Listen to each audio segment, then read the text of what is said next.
Today, from Lucas Oil Stadium in Indianapolis, it's Week 12 of the NFL on EA Sports.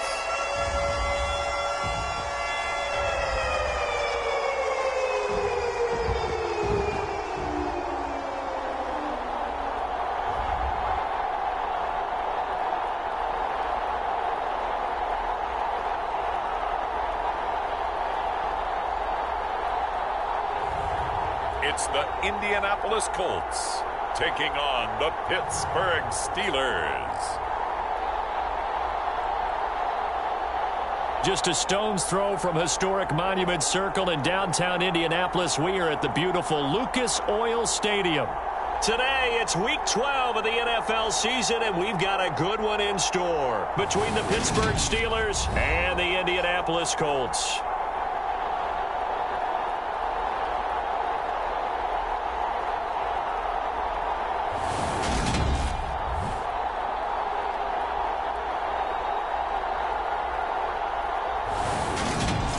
With Charles Davis, I'm Brandon Gaudin, and Charles, we take a look at the Colts entering play.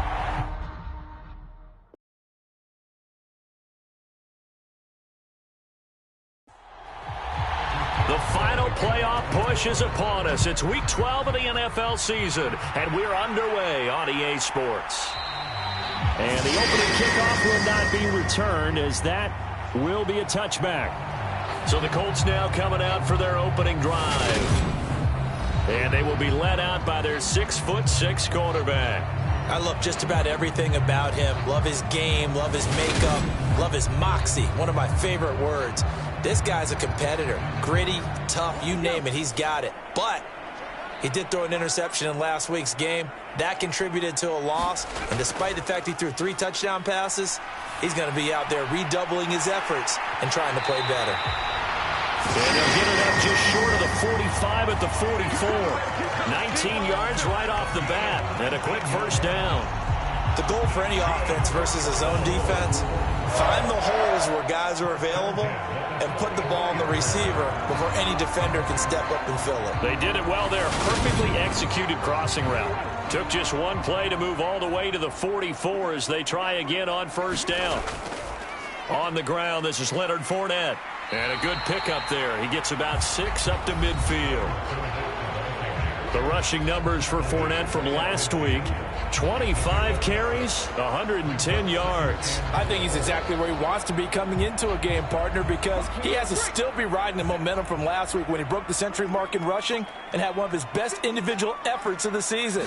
I would expect that there's more from him on the way after that type of a game, and I know his teammates and coaches, they feel exactly the same way. This defense for the Steelers, they were very strong last week in the win over Carolina. And what I saw on film was a nearly unstoppable pass rush. 5 sacks last week, plenty of hurries given up.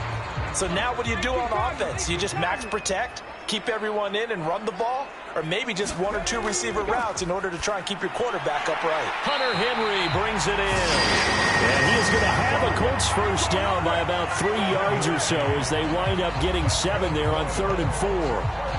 The Colts had 5 and 6 to start play. Well, they were losers last time out, trying to turn things around here in this one. And it always helps to have a home crowd behind you, giving you encouragement as long as you give them something good to cheer about.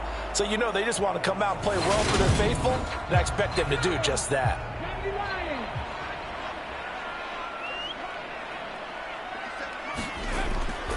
Fournette, a first down carry. And a good job of finding the open space to run as he's down close to the 30 here. Indianapolis moving the chains there on a gain of 12. How best to describe that one? I'd say right down Broadway on that run. A straight ahead running. I think that might be something we see a lot of between the tackles today. Well, he's enjoying things so far here this afternoon. Sees a crease and bursts through it for a solid gain. Line of scrimmage, the 31 now on 1st and 10. Back to throw. Shields. That's complete to Mooney. And they're going to be set up now with the ball at the 13-yard line. Their first possession of the game, and they're already going after double coverage. That's a nice completion that can set the tone for things to come if they're able to keep finding it done. From the 13 now, they work on 1st and 10. Looking to throw. Shields over the middle. Amari Cooper. It's complete. And the Colts are going to be set up with a 1st and goal on a pass play that moves them all the way down to the 1. Fournette is into the end zone. Touchdown, Indianapolis. That's just a solid, methodical drive to start this game. And how about how it culminated? Doing exactly what they wanted to do, getting the ball downfield, and then running it into the end zone. I'm just telling you, partner, when you run it in rather than throw it in, that hurts a defense psychologically a heck of a lot more.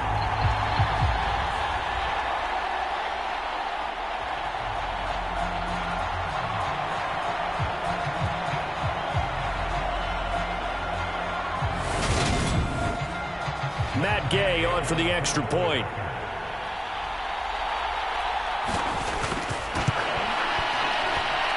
He hasn't missed an extra point all season, and he won't miss this one either, and it's 7-0. So that drive in total 8 plays. And the man who finished it off with a run into the end zone, Leonard Fournette. After the touchdown, Cook now to kick this one away. And he'll decide to not bring this one out as their drive will begin at the 25. So out come the Steelers now for their first drive. And leading them out is their 5th-year quarterback. Anytime anyone throws for over 300 yards in a game, you know their name is going to be considered for Offensive Player of the Week. And in the AFC last week, our guy got it. Yeah, he was the guy on top of his game. He'll try to duplicate that here in this one. They'll come out throwing here to start the drive. That ball caught by the former Toledo Rocket, Deontay Johnson. Here's 2nd and 7 now from the 28.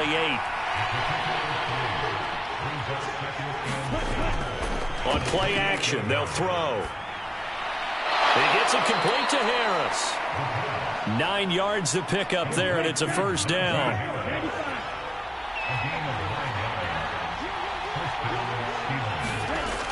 Now back to throw. And this one almost intercepted. Not a good throw there. Nearly an opening drive, INT. Back to throw again. Complete. It's Johnson. And this will be good for a pickup of 9 to the 46. So they just need 1 yard here to pick up the 1st down. Trying to pick it up on the ground with Harris. And he's got the 1st down, yardage before being taken down at midfield. They're able to convert with a gain of 4. They had yet to run the ball at all on this drive, but 3rd and short, definitely was a great time to dial one up.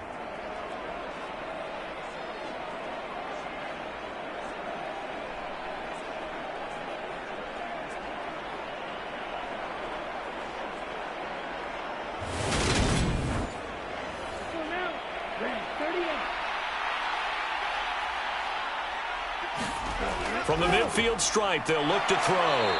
Finds his tight end, Ingram. And he'll be brought down on the other side of midfield at the 43. 2nd and 3. Completing it to the right side, Johnson. And he got blown up. Losing yardage on the play back at the 44. It'll be a loss of a yard, and that's going to lead to a 3rd and 4 coming up. Made the quick throw there outside the numbers, and you can feel the thought process. They just wanted to get in his hands and let him make a play. But how about the job they did defensively to keep him bottled up? Instead, they tackle him for a loss.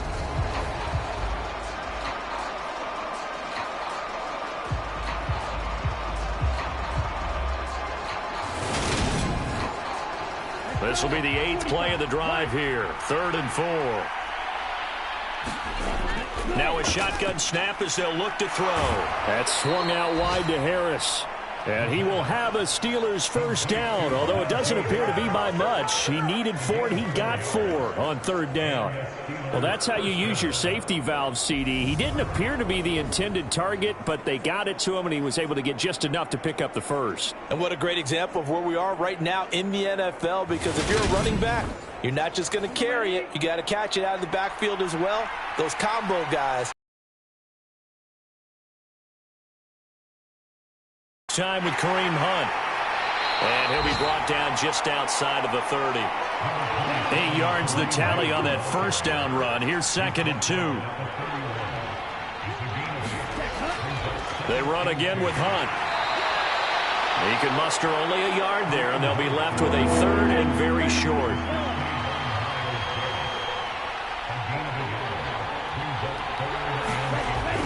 They'll look to throw here. Able to find his man. It's Pickens. And they'll get him to the ground. He has another first down at the Colts 17-yard line. The drive stays intact with a pickup of 13. And this has been a nice answer to the touchdown drive against them a few minutes ago, because they've come out and reestablished the tempo. A nice throw there, and they're putting together a very strong drive as a response. So from the 17 now, here's a 1st and 10.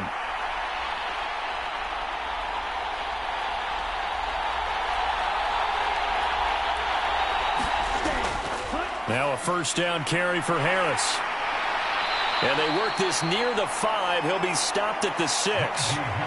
11 more on that one, and another first down. So back-to-back big runs, picking apart this defense on the opening drive. I thought this was a passing league. I thought this was the era we were in where the ball was always in the air, right? They didn't get the memo. And they didn't get the memo, and I know this to be true. Offensive linemen still, to this day, they want to run the football. They want to fire out and hit people across the line of scrimmage, and they're clearing space. On first down, they'll run with Hunt. And he's able to get it down to the 2-yard line. From the 2 now, 2nd and goal.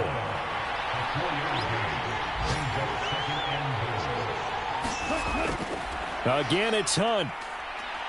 And he's in. Touchdown, Pittsburgh.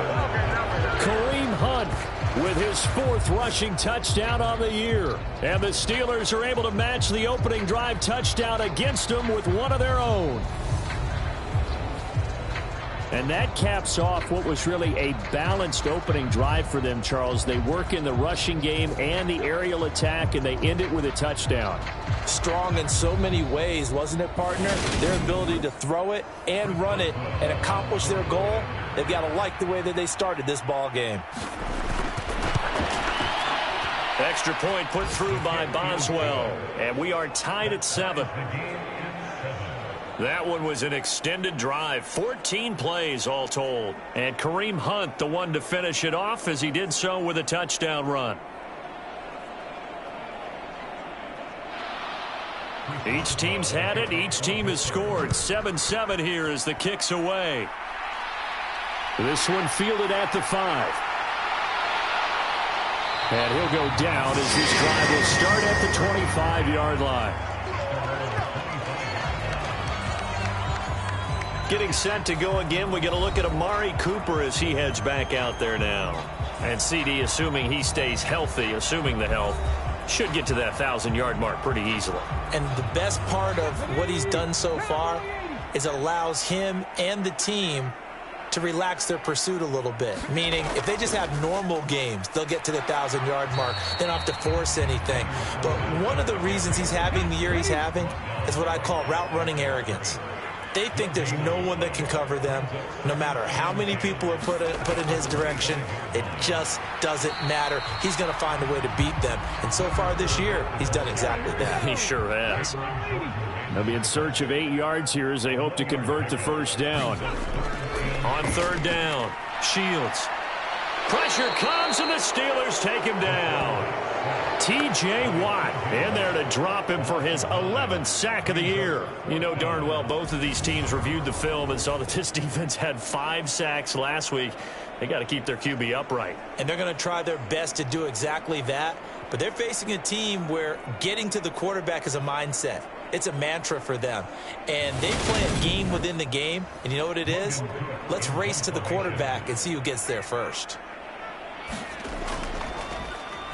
The Cook now on to punt as he gets this one away. Let's take it inside his own 40. And just a net of 31 here. 40-yard punt, 9 on the return. And the Steelers will go on offense here, 1st and 10. So Pittsburgh retakes the field for their second offensive possession. The offense running out, and they are charged up, ready to go after reaching the end zone on their last drive. And normally I'd warn against getting complacent just because they scored the last time out. But I don't think there's any worries with this group right now. This is a hungry group, and they want to keep building off of their last drive. Now they just want the officials to hurry up and place the ball so they can snap it and get back to work. Well, it looked like the defense, they were ready for that one. Really left him almost no room to work after catching the ball. He could throw every move in the book at him. They were there, and they tackle him for a loss. So now they have to contend with 2nd and 13 after the first down run goes backwards. They'll set up to throw. It's brought in by Harris. And they'll get this down to around the 47-yard line. They'll need 5 on this play to move the sticks. They'll drop to throw. On the move past the 40. And he'll be brought down inside the 40-yard line. That was a route run not just with dexterity, but with intelligence. Found the hole in the zone, made sure the quarterback saw him, and was able to make the sure catch and flip the down marker back to 1. This to the sideline and over everybody, incomplete. No flags forthcoming, though. Maybe a break there. That looked like a clear throwaway to me. And he'll get 4 here down to the 35-yard line.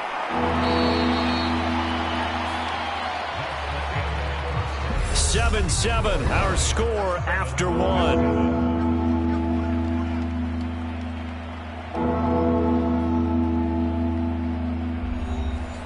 This offense so far on 3rd down, a perfect 4 for 4 thus far. This will be 3rd and 6. They'll look to throw. Over the middle, complete. That's Harris. 3rd down, gain of 4.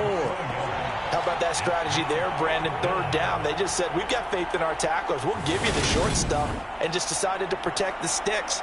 So every time I hear fans telling me tackling's not a part of the game anymore, plays like that, I can clip and save and show them you have to tackle well if you want to be a good defense. They run for it with Harris. And he's able to work his way down inside the red zone to the 19-yard line. A gutsy call. Turns out to be a good one, though. 1st down on a pickup of 11. I love those plays. 4th and 1. That's who wants it more, this time the offense. Yeah, there's a lot of hooting and hollering in there, right? A lot of contact and a lot of collisions as they try and find some space. Who's going to drop their hips, gain leverage, and move the other side backwards? We saw it there for the offense getting it done. So this offense able to convert on 4th, and now a fresh set of downs here. 1st and 10. Inside the red zone here. They'll look to throw. And he's going to go down. He's sacked back at the 24. The sack recorded. It's a loss of 5, and now it's 2nd down. It's interesting, partner, that most defenses try and guard the 35-yard line actively because they think the way kickers are nowadays, about a 52-yard field goal, they're kind of giving up points. But you get even deeper into territory, you get into the red zone, they're going to guard it even more, which means more pressure, more blitzing.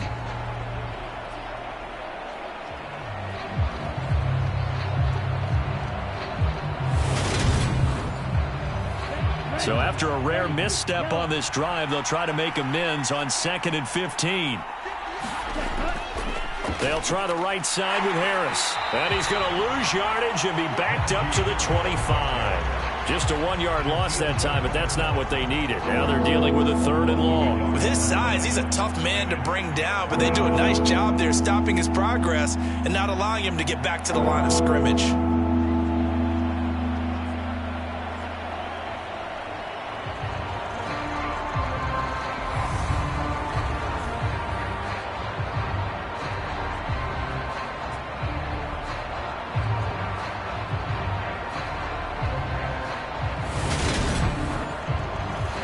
So 2 plays with only negative yardage to show, and now it's 3rd and 16.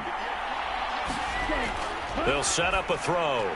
He finds his man, complete. That's Nicholson. Well, this is going to depend on the spot, but it's not a very generous one. He looks to be about a yard or so short. They get 15, but they still needed a little bit more. 4th down. And that big gain may just change the thought process here on 4th down. I think in the red zone, they might now consider going for it on 4th down. So on 4th down, the Steelers call on the number of Chris Boswell for the field goal try. Boswell's kick is good, and they take the lead here now at 10-7.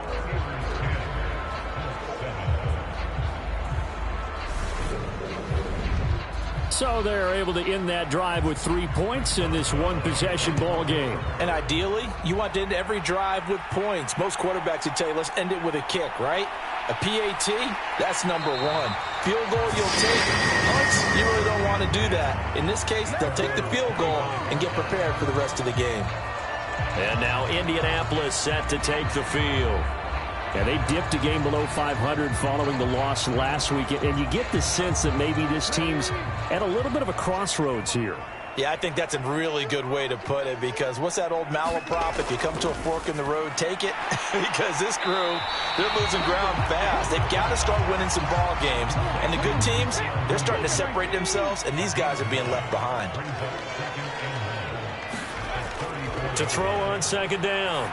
Shields. There's Mooney with another catch. And able to get this one across the 45 before he's brought down. He's exceeded his receiving yards from a week ago, and we're still in the first half. It's a 1st down. Fournette on the toss to the right. And he'll lose yardage on the play back at the 45-yard line. That's going to wind up a loss of a full 3 yards on 1st down. I have a feeling they'll stay committed to running the football, especially on the early downs. They just haven't had a whole lot of success just yet.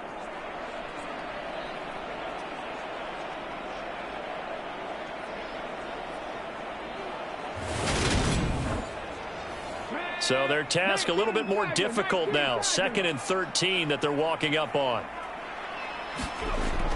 Off play action. Shields. And he's got his receiver, Cooper. And they're going to have themselves another 1st down as the tackle's made at the Steelers' 39. Another good reception there. The Colts on the march. Well, that certainly has to feel good. It's not all the time that the play caller should get all the credit. Sometimes I think in the huddle, the quarterback just says, hey, who's going to make a play for me? I just need something right here. And the end result there, nice 1st down. Drive keeps moving. Operating out of Steeler territory now. Here's 1st and 10 at the 39-yard line. Operating from the gun. Shields. He completes it to Henry. And they'll work this down inside the 30. He's certainly done a nice job spreading the field on this drive, and here he finds his big tight end for good yardage. And that's what you have to do. Keep defenses guessing about where you're going to go with the football.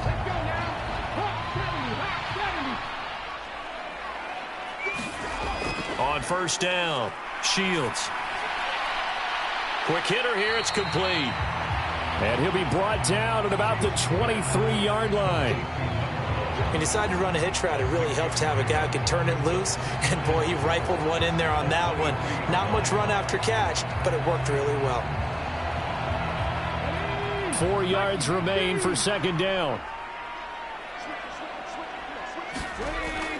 Off the play fake. Shields. They'll swing this out to Fournette. He is taken down at the 21 after a short gain of 2. That might feel like a little bit of a lost opportunity there for the offense, because the defense brought pressure that time. And sometimes against that, you can get out to your running back, and it can turn into a big gain downfield. But what a nice job they did getting to him quickly and holding him to a short gain.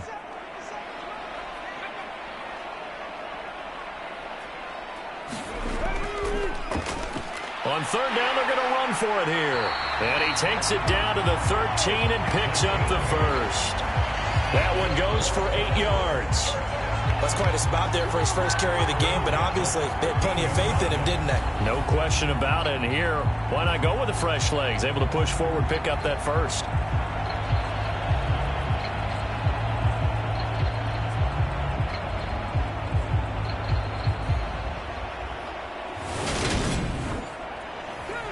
From the 13 now, they work on 1st and 10. Back to throw. Shields throwing middle, and it's complete. And that's good for a gain of 6, and that will bring up 2nd down. Looking to throw. Shields. This will be caught at about the 5. And they'll get this from the 8 to the 5. Pickup of 3. The Colts on 3rd down. They've been okay. 2 for 3 thus far. They're up against a 3rd and 1 situation. This is caught. Touchdown, Colts. Hunter Henry. His 4th touchdown on the year. And the Colts have retaken the lead. There was no going through the progressions on that touchdown pass. Yeah, nor was it necessary. His receiver won that route early, presented himself. No reason to wait. Go ahead and put it on him and score a touchdown. Gay is on for the point after.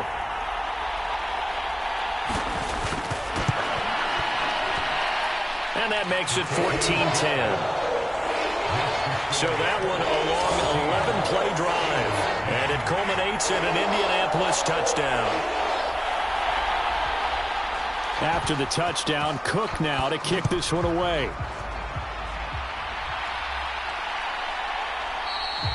And it'll come out to the 25 as he will not attempt a return. The Steelers ready to take over on goal. And the key phrase, you nailed it, forced to, because you know coaches look at these short field goals as a last resort, right? To them, that's not how drives are supposed to end. You're supposed to put 6 on the board. That's a consolation prize. Like going to the county fair, you don't get the big stuffed animal on that one, do you? No, you don't go top shelf. That's bottom shelf material. 2nd and 4. Finding Harris over the middle. And he's able to take this one up to the 35-yard line. Ball up to the 35 now as they come up on 1st and 10. Harris running straight ahead. And he'll fight forward on the straight-ahead running for just a couple of yards. 2nd down. The last run got a couple. Here's 2nd and 8. Out of the gun. They'll look to throw. Man open. That's Deebo Samuel. And he'll be tackled on the other side of midfield at the 46-yard line. Good, strong throw and catch right there. And so far in this game, the alleys have been open for them to get completions, and they're taking advantage of it.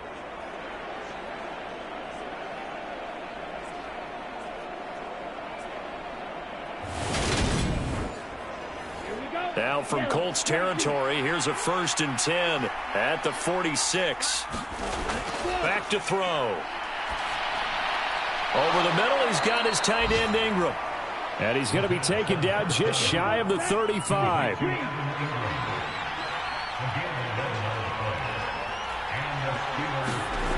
They'll look to throw now on 1st down. Throws the out route and completes it to Samuel. And he's going to get this down near the 25. Here we go. Yellow, 43. Ready. They'll look to throw again. Throw left side, going to be taken in by Harris. And he'll be out of bounds as he gets this down to about the 21 or 22. Again, he'll drop to throw. He finds Pickens over the middle. And they're going to get this down inside the 15. Well, if you do read man coverage, Brandon, the drag route's a pretty good one to run against it because you're running away from people on it. Here's a 1st and 10 at the 14-yard line. From the red zone now, they'll look to throw. Finding Johnson on the out route. That's complete.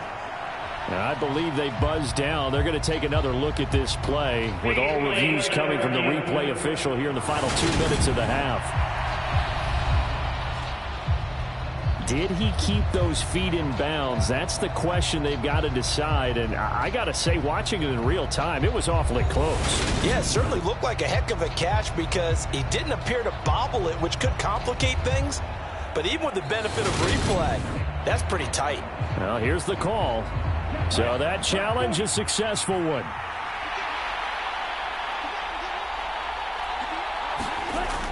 They'll stick with the passing game as he looks to throw. Firing quickly here, and that's complete.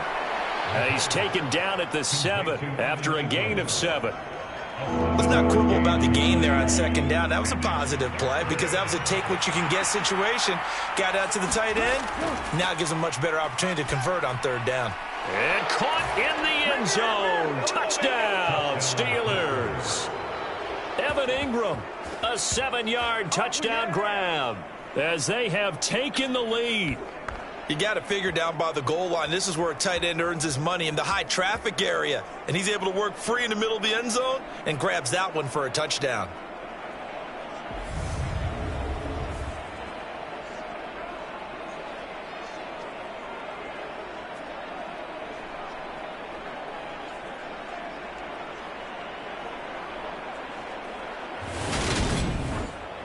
Boswell for the extra point.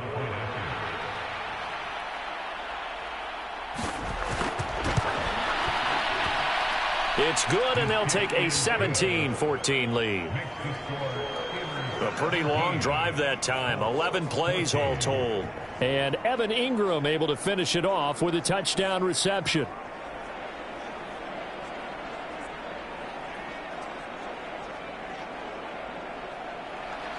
Boswell now to kick it away after the touchdown.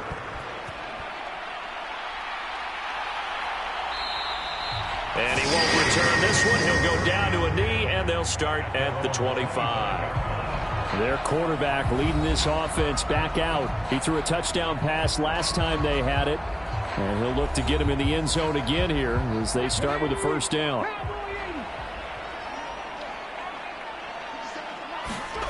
Throwing to start the drive. Shields looking middle, and it's incomplete. It certainly didn't appear that that's where he wanted to go with the ball initially, so he tried to get something out of it by dumping it off to his running back unsuccessfully. Following the incomplete pass, here they go again. 2nd and 10 from the 25. Back to throw. Shields. And he comes back with one complete. The Colts going to use the first of their timeouts as they'll stop it with exactly a minute to go before halftime. To throw on third down. Shields. And the Steeler pressure too much here. He's going down. Now the defense going to use the first of their timeouts. So as they take it over, we step aside. On 4th down, on is Logan Cook to punt.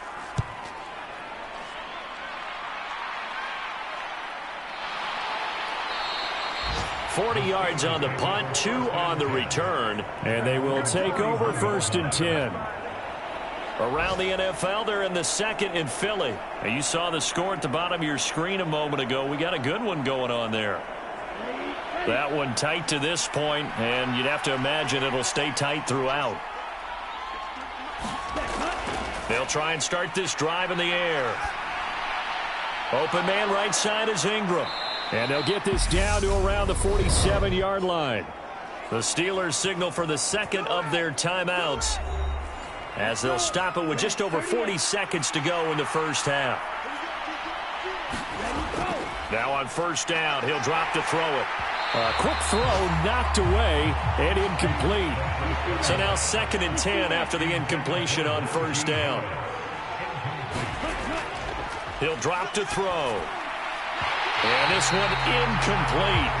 Too much contact to hold on to that one, and it's 3rd down.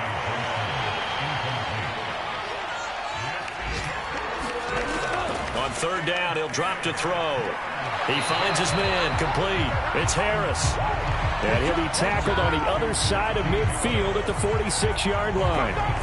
We can make this one pretty simple. Locked up all of his progressions downfield, forced to get it to his running back. But how about the way they ran to the football and knocked him down to force a 4th down? No returning this one. It sails out of bounds, and they'll spot it right at the 20. So we've hit halftime. Just a field goal separating these two teams at the break. As we'll head down to Orlando, that's where we find our man Jonathan Coachman at our EA Sports Halftime Report. Coach. All right, Brandon, thanks very much. Things starting to get interesting in this final weekend before Thanksgiving. So let's see what's going on around the NFL. We'll begin up at M&T Bank Stadium in Baltimore and it's the Ravens out in front as that game moves towards halftime. 2 touchdown passes there for Lamar Jackson. From there, we move to Arrowhead Stadium in Kansas City to see what's going on with the Chiefs. And they've got the lead over the visiting Denver Broncos. Patrick Mahomes looking good. 2 touchdown passes. Finally, let's get to Philadelphia. Check on the Eagles at home at Lincoln Financial Field. And that one all even as they play the visiting Texans. Meanwhile, in our game, no shortage of offense as each team has been able to move the ball effectively. Will the defenses show up in the second half? Find out. We give it back to our commentators, Brandon Godden and Charles Davis. Okay, Coach, thanks as always. This one's still anyone's game as we welcome you back for quarter number 3. And he'll be stopped up at the 25.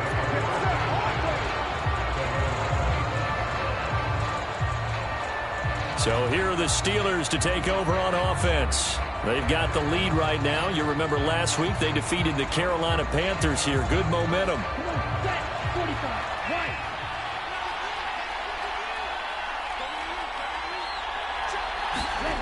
They'll come out throwing here on first down. They'll complete this to Ingram as tight end.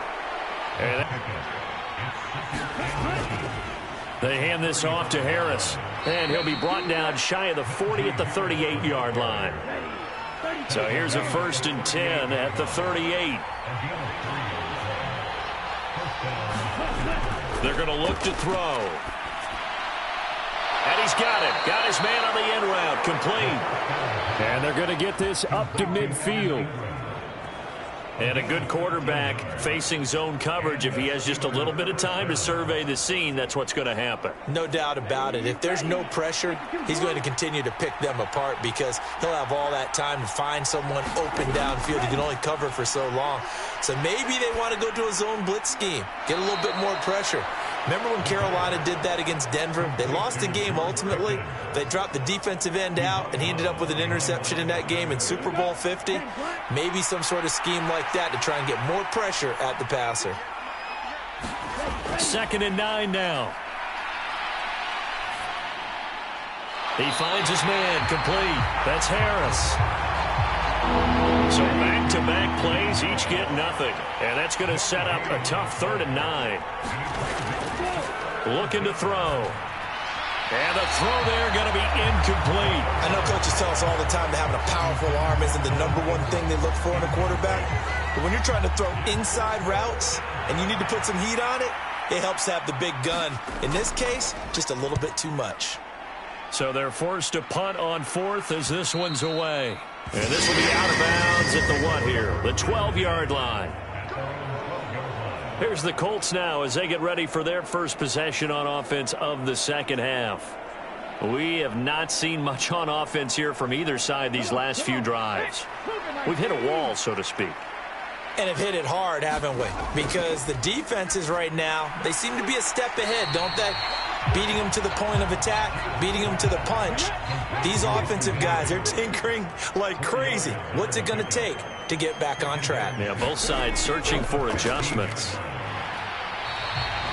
That's going to be a 6-yard gain. It leaves them with 3rd down and just a yard to go. Looking to throw. Shields. And he finds his target. It's Marquise Goodwin. And he is going to have a Colts 1st down as they're able to get the 3rd down conversion. Got to say, I was a little surprised to see him, Charles, come out in the shotgun on 3rd and less than a yard. Yeah, but the way the NFL is nowadays, we hardly ever see anyone really run for it on short yardage. So they're going to throw the football more times than not. That was a nice, easy rhythm throw right there, and they pick up the 1st down.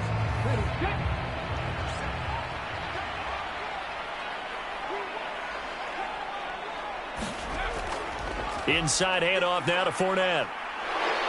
And this is going to be a Colts 1st down as he's able to get this up past the 40.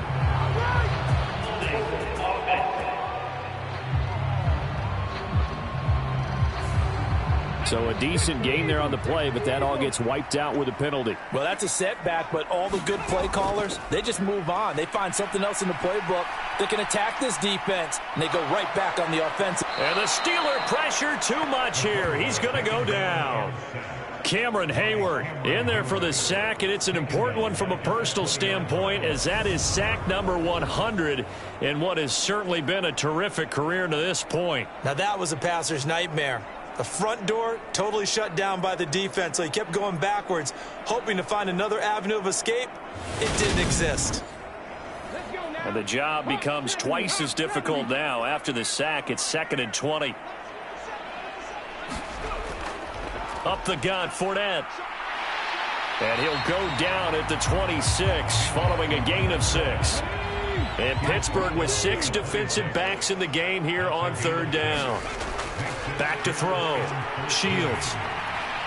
Open man, the tight end, Henry. And he'll only get this to about the 35, well short of the line to gain. So the completion results there in 9 yards. And that's going to make it 4th down. One hallmark of good defenses is understanding the game, understanding positioning, and tackling immediately in the secondary after catches. I think we just saw that on display right there. Got to him before he ever had a chance to think about turning it upfield.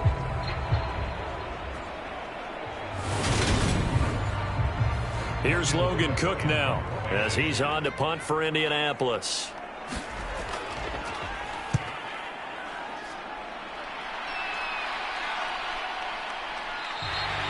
A 41-yard punt there with no return. And that will come the offense as they take over. And Pittsburgh getting set to take the field. And both of these defenses have been stifling these last few drives offensively. Just not able to get anything going. So what needs to change? I think a lot of the guys will go back and review, so to speak, because everyone has someone assigned to how did each play work. Okay, what did we use that kind of worked for us during this game? Try and get back to some of those plays, as well as the possibility of showing something you haven't shown already in this game and trying to change things up. We'll see if they take the advice of Mr. Davis. As they began this drive, I was wondering how they were going to attack since they're playing with the lead.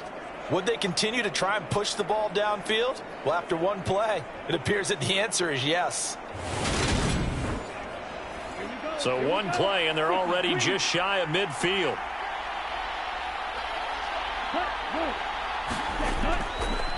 On the give, this is Harris. And he'll lose yardage here. Back at the 47. He'll lose a yard there, and it's 2nd and 11. I think it's pretty evident. We can say what a difference a week makes. Last week, he ran pretty much wild, didn't he? Did pretty much what he wanted to do. But this one, they've stopped him cold. That, to me, that's good scouting and even better execution. Yeah, and they stopped him behind the line right there. They obviously watched the tape a few times and made some adjustments.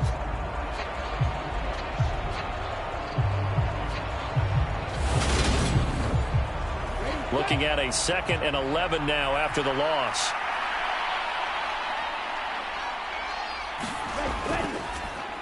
That's Samuel, caught left side. Oh, that's just not fair, and now room to run. And he's going to be out down inside the 20 at the 15.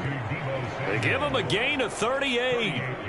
And Charles, with that completion, I'm told that puts him now over 3,000 yards passing on the campaign. And Brandon, I think we have to start to think about where we are in the season, because right now, 4,000 is not out of the question. I think a big game or two, he's certainly capable of getting that done. A run with Harris out of the shotgun. And they get to him quickly here as he stopped right around the 13. The last run good for 2. Here's 2nd and 8. He'll look to throw. That throw finds Pickens in the end zone. Touchdown Steelers. From 13 yards out, as his guys are able to extend their lead. A lot of people might call this backyard football. Sometimes just understanding who you've got out wide and who you're going to throw it to. Give him an opportunity to go up and make a play, even when contested. Looks like that one worked out pretty well. The trust factor, in effect.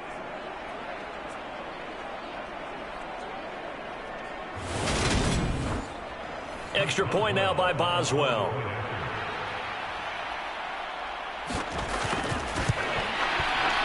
And his guys will take a 10-point lead. The drive summary that time, 5 plays. And it was finished off by a George Pickens touchdown grab.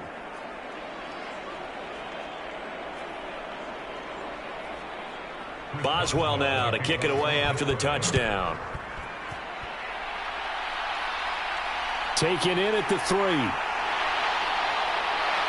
And able to get this out to the 25.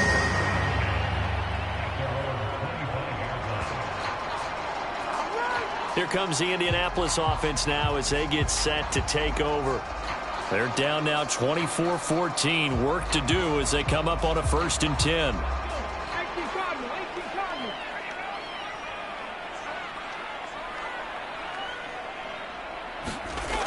Trying to get the run game going. This is Fournette. He'll be dropped after a gain of about 6 across the 30 to the 31. They'll come up now 2nd and 4 from the 31.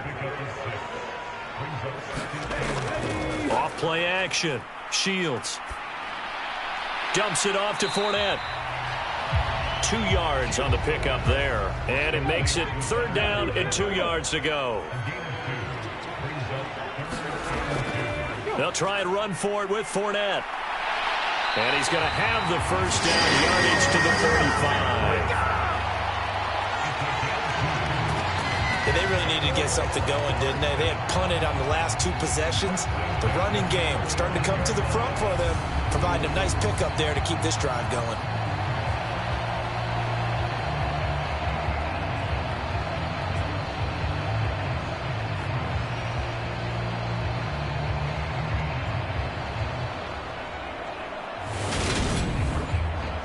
Ball up to the 35 now as they come up on 1st and 10. Looking to throw. Shields. And this will be caught by Mooney. It'll be a gain of 5, and that'll make it 2nd down.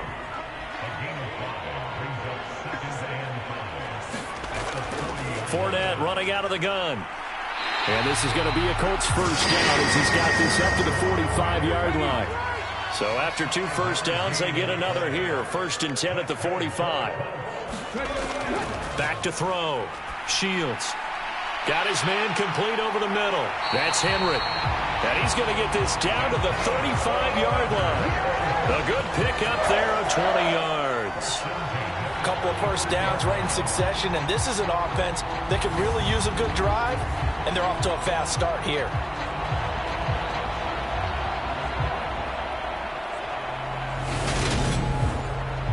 Operating out of Steeler territory now. Here's 1st and 10 at the 35-yard line. A shotgun give to Fournette. Down to about the 32. They suspected it was a power play up the middle coming at them, and boy, were they right. That defense got downhill in a hurry and limited them to just a couple on 1st down. 2nd down, back to Fournette. Still about 3 yards shy of a 1st as the 4-yard pickup brings it to 3rd down. Operating from the gun. Shields complete. Hunter Henry with a grab. And he is going to have a Colts 1st down as they're able to get the 3rd down conversion.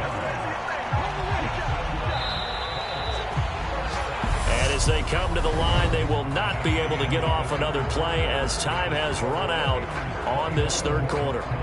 You're watching the NFL on EA Sports.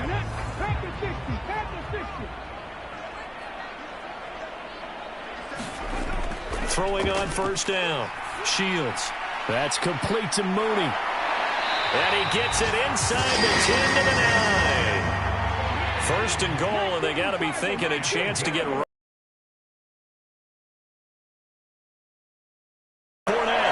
And he will maneuver his way down to about the 7.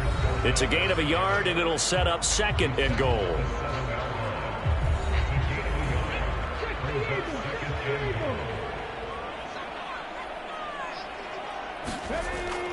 From the shotgun, he'll look to throw. And that is caught. Touchdown, Indianapolis. Amari Cooper He has career touchdown number 78, tying in with both Eddie George and Frank Gifford on the all-time list. And the Colts have made it a one-score game again here in the fourth. So how about that for an answer? They get the touchdown there, and it's back to a one-score game here in the fourth. And that's what these guys have done all game long because they've scratched and slashed their way to stay in this game. And by now, we should all realize they're not going away. Now the pressure again swings to their defense because they're going to need to find some way to get the ball back. Extra point by Gay is up and good. And now things get a bit more interesting here in this fourth quarter.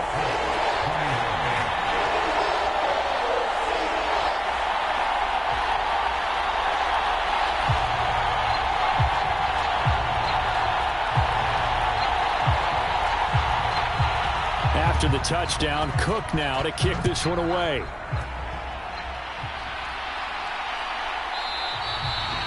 And no effort to bring this one out. It's a touchback. The Steeler offense set to regain possession. Their lead back down to one score after the touchdown a moment ago. First down's a must on this drive as they start out here 1st and 10.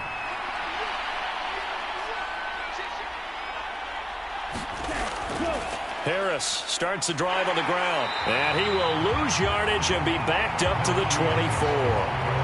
Officially, it's a 1-yard loss. That's going to bring up 2nd and 11. This defense starting to buckle down when they need to, and right now they're winning this fourth quarter, losing the game, but they're winning in the fourth quarter. And what a fine line it is about what they're trying to get done because they're down, so they obviously need the football, need a score, but they can't be so aggressive as to give up their edge, their gaps, and have the offense hit them with a big play. Now left side, a completion to his tight end. They'll wind up getting 7 on the play. And now it's 3rd and 4. In search of 4 yards here to pick up the first down. Now back to throw. Now look at this. They get the turnover they needed. It's intercepted. And he will bring it back. An interception return for a Colts TD. This game, it's been defensively oriented on both sides, so I guess it stands to reason that the play of the game comes on defense. So it's my kind of game. You know that. That's Anytime right. we have a That's defensive battle, but that, as you said, it stands to reason that's the way the game tilted. Someone had to make a big play, and the way the defenses were dominating, that's exactly what we got. Extra point by Gay is up and good, and that will make this a 4-point game.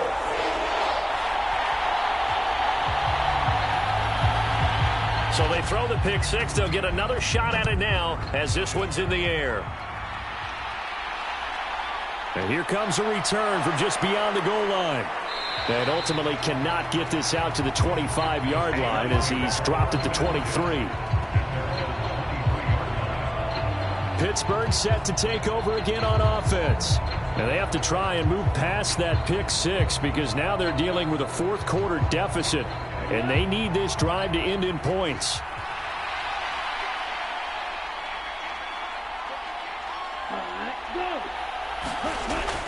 A little jet sweep to start the drive. Nifty move there on the run, but ultimately brought down at the 25.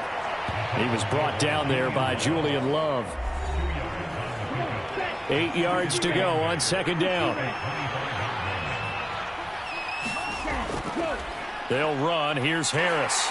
And not much to speak of. Call it a 1-yard gain up to the 26. Steelers on third down. They've hit on half of them, 5 for 10. This is 3rd and 7. And he wisely will throw that one away. The Steelers send out their punter now as he's on here to punt it away.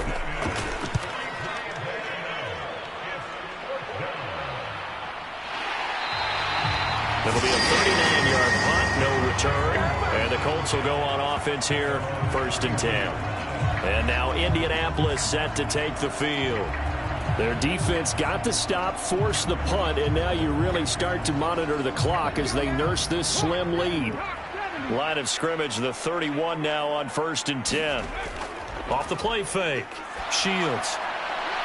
And he's left with no option here but to throw it away. An incomplete pass on first down. That leads to a 2nd and 10. To throw again. Shields. That's complete to a speedy wideout Goodwin. And they get him down, but not before he takes it across the 40-yard line. Second catch for him today, and it'll wind up a first down. This has to go down as one of the simpler routes in the playbook, but oh so effective. Nice completion there. Keeps the sticks moving.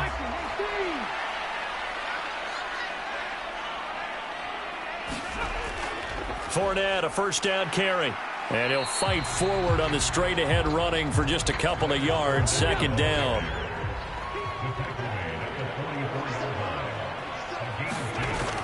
Looking to throw on 2nd down. Shields.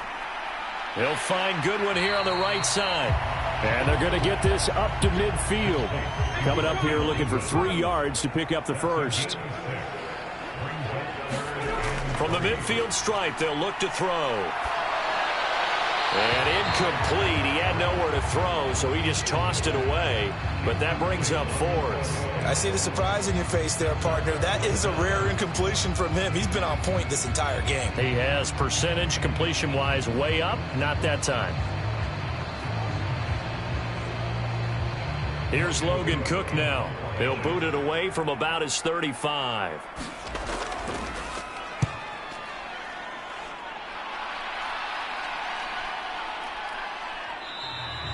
And this one hits at the 1, continues on into the end zone for a touchback. And the Steelers set to take the field. Their defense accomplished step 1 of the mission. They forced the punt. Now they'll look to erase that deficit and take a 4th quarter lead.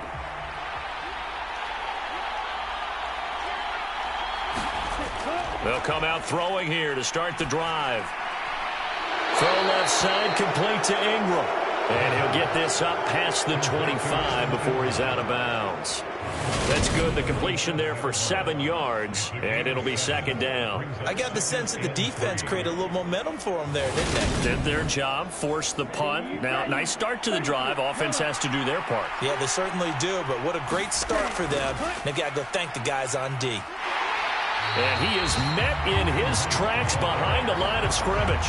It'll be a loss of a yard, and that's going to lead to a 3rd and 4 coming up. This linebacking core, they've done a good job of keeping that running game in check, haven't they? They certainly have, and what they'll also do when this game is over is thank the guys up front, the big defensive line, because they've kept them clean, so to speak, not letting blockers get to them, allowing them to run to the football and keep that running game bottled up. For the Colts, an extra defensive back in there now on 3rd down. They'll look to throw here. And this throw will be intercepted. Picked by Julian Love. And the Colts are going to take possession of the football. Oh, and I saw the pressure coming at him. That just looked problematic. Hit him as he threw it. And the interception ensued. Let me pay homage to the man who stood in this spot before. He always talked about how much pressure is in the face of a guy, and can he step into a throw. And when you can't do that, oftentimes interceptions result. And the Colts coming out now. Another important 4th quarter series coming up. That last INT helping to maintain their slim advantage. On the draw, this is Fournette. And not a lot of daylight, not really any daylight inside, as he's going to be stopped right at the line of scrimmage. Brings up 2nd down. Back to throw now on 2nd and 10. Throwing over the middle, but it's incomplete. But based on the play we just saw there, he might not be the guy you want to challenge in coverage on these all-important snaps. He certainly looks dialed in right now. The chance of wasting this great starting field position, a real threat. This is 3rd and long. Operating from the gun. Shields. Oh, no, he lost the football. And it's picked up by the Steelers. The 30. 10. 5. And he takes it back to the house.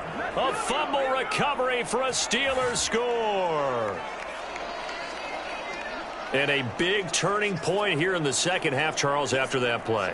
All you're trying to do is change momentum, flip things around for your team. You're just trying to take the ball away. How about when you take it away and score? That really changes things.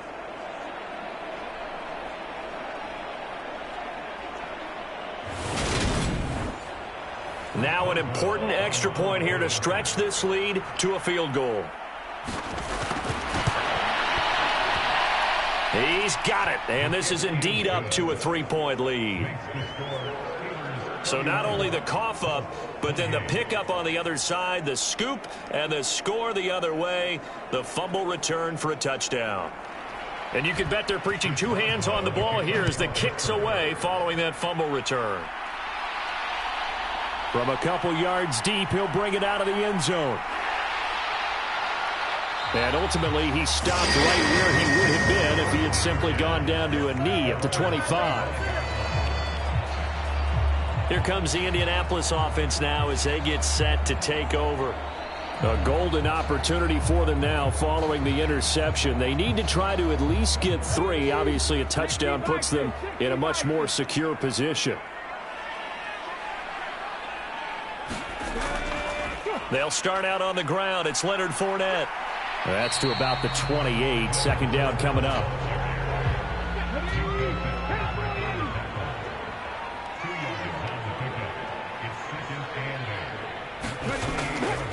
Fournette once more on second down. And down right around the 32-yard line, 4 yards on the pickup. Brandon, all things considered, they have to feel pretty good about getting that type of a gain, considering the blitz that they just had against them. From the gun on third down, Shields locates Mooney on the out route. And he is going to have a Colts first down as they're able to get the third down conversion. And here we are in the fourth quarter, partner, and watch them drive for what would be a go-ahead touchdown. And you and I both know this is where you need a quarterback who can keep his cool back there. Not just for himself, but to keep the rest of the team relaxed too.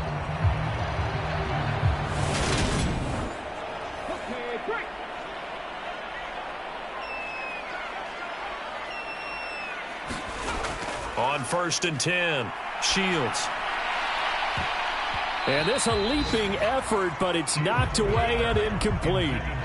So after the incompletion on first, now 2nd and 10. Operating from the gun, Shields. He's got the connection to Cooper. And they'll get him down on the other side of midfield. A field goal from this spot likely out of the question. They've got to get closer here on third down. Back to throw again.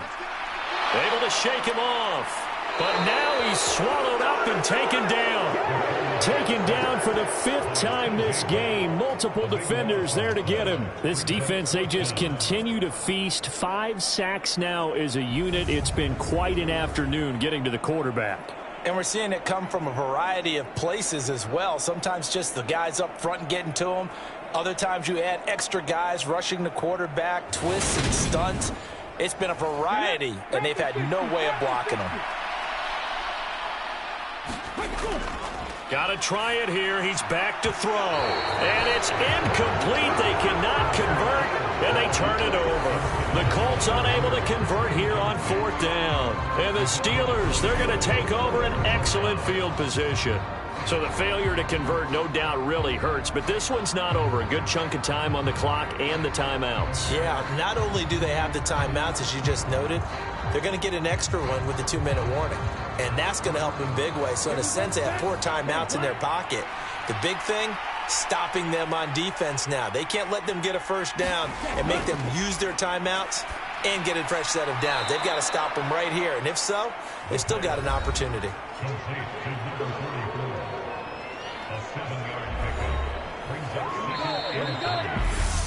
3 points separating these two sides with 2 minutes left to go in the 4th. So the Steelers with the football as we get you reset. They've got a 2nd down now as they search for a way to get this one to the finish line. They'll run with Hunt on 2nd down. And some space here. And just good downhill running there as he'll take this to the 15-yard line. And quickly, we're going to get another stop here with 1:54 left as they call the timeout defensively. On 1st down, they go right back to Hunt. This will be stopped about 2 yards shy of the marker. 8-yard gain, 2nd and 2. Let's go. Black, 95. Ready, go. They'll run again with Hunt. And he'll be brought down right on the edge of the goal line at about the 1-yard line. Now the Colts will use their third and final timeout, and they'll be disappointed to have to burn one there after giving up the first down. And they will take a knee here.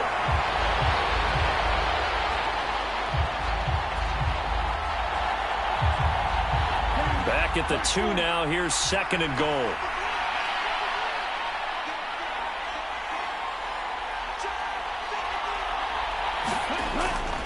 They'll try to run with Hunt. And this is not going to do it as he's stopped at the 2-yard line. A lot of tired bodies on that field, but this is a big play. 3rd and goal. And the knee is taken for the Steelers out of the victory formation. So now one of the biggest kicks of the night is forthcoming. This to swell the lead to 6.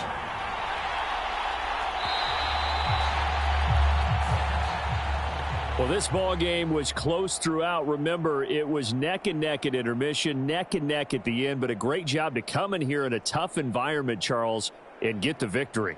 Yeah, tough environment indeed. How about all the people we can hear shouting from their seats right below us, partner? They weren't real happy that their team didn't keep the home field. How about how these visitors came in, calm every step of the way, even with all the... So for Pittsburgh, the win gets them a step closer to 500 at 5-6. And they will head home next week to take on the Tampa Bay Buccaneers. Meanwhile, for the Colts, it was a win they needed to turn the season around, but instead they fall to 5-7. And they'll be at home for one next week as the Baltimore Ravens come to town. Thanks for tuning in, everybody. Alongside Charles Davis, we thank our entire crew. I'm Brandon Gaudin. This is the NFL on EA Sports.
today.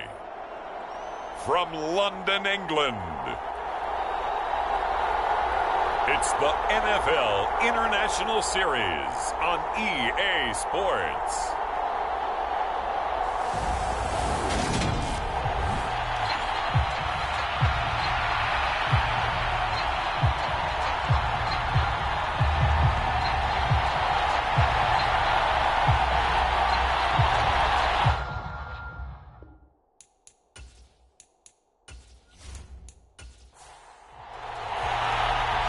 Just about time to rock as toe gets ready to meet leather. And we are underway here in London.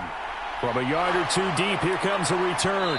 And he's able to get this across the 20, but not by much as he's marked down officially at the 21. So out come the Seahawks now for their first possession. And they will be led out by their 6'4" quarterback. And no excitement unless you're on the defensive team of last week in his numbers, because the only excitement he really generated was the one interception he threw. Yeah, no touchdown passes. Yeah, and his team wasn't real thrilled about that. And they lost the game. So I know this week has been tough on him because he's been working hard. Fundamentals, footwork, finding the right targets. And bottom line, how do they get a win? Ball at the 23, 2nd and 8. Now they'll throw here out of the gun. A quick throw there going to be batted away and incomplete. An early tough test on the opening drive. This is 3rd and 8. He'll look to throw. Now he'll dump it underneath to his running back, complete. And they're going to mark him down short, maybe by about a yard, if that. Their opening drive here is going to result in a punt. They got 7 yards there, but not enough. A short game that doesn't get them the first down brings up a 4th down situation. Really nice job defensively. They knew where the sticks were. They got the stop before it.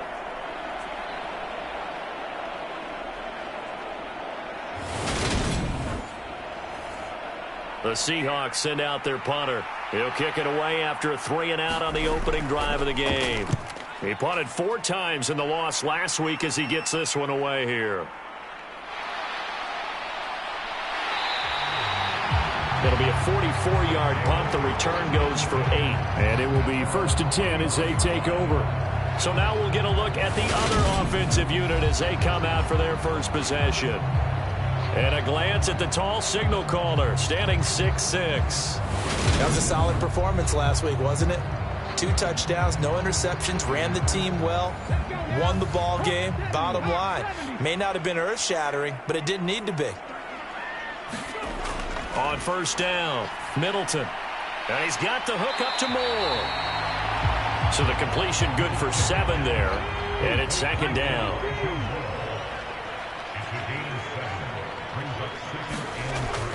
Looking to throw. Middleton. And a quick throw here, that's complete.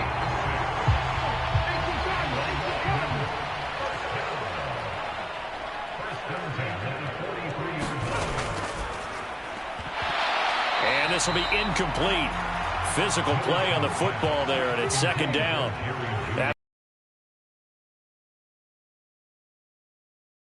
Throwing again. Middleton. They get 6. That'll leave them with 3rd and 4. And forget about the run to set up the pass. They're just coming out throwing. Forget trying to set anything up. They feel like they have the advantage. They feel like they have the matchups, and they're just attacking right now. Yep, going to the air on the opening drive. It'll be a nickel look here for the Seahawks on 3rd down. Back to throw. Middleton. Now he'll dump it underneath to his running back, complete. And he'll be brought down on the other side of midfield at the 43. Well, he was a busy man out of the backfield a week ago. They got the ball early and often. I have no doubt in my mind that he'll be a big part of the game plan here as well.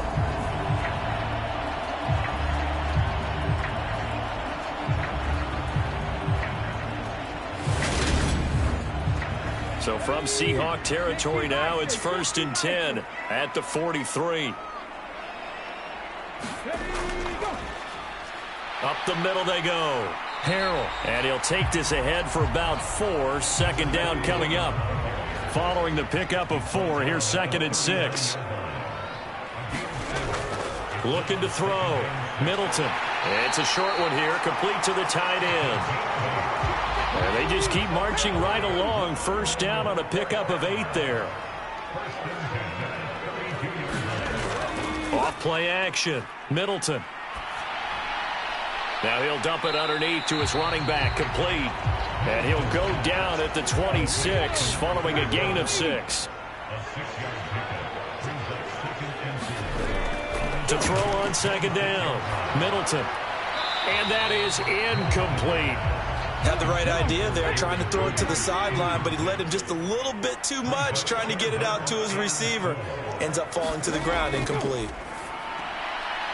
It's a short one here, complete to his tight end. And he's brought down here just outside of the 20. Solid opening drive so far, Charles. They've moved this football into field goal range, but you know that they want to cap this off with 6 and not 3.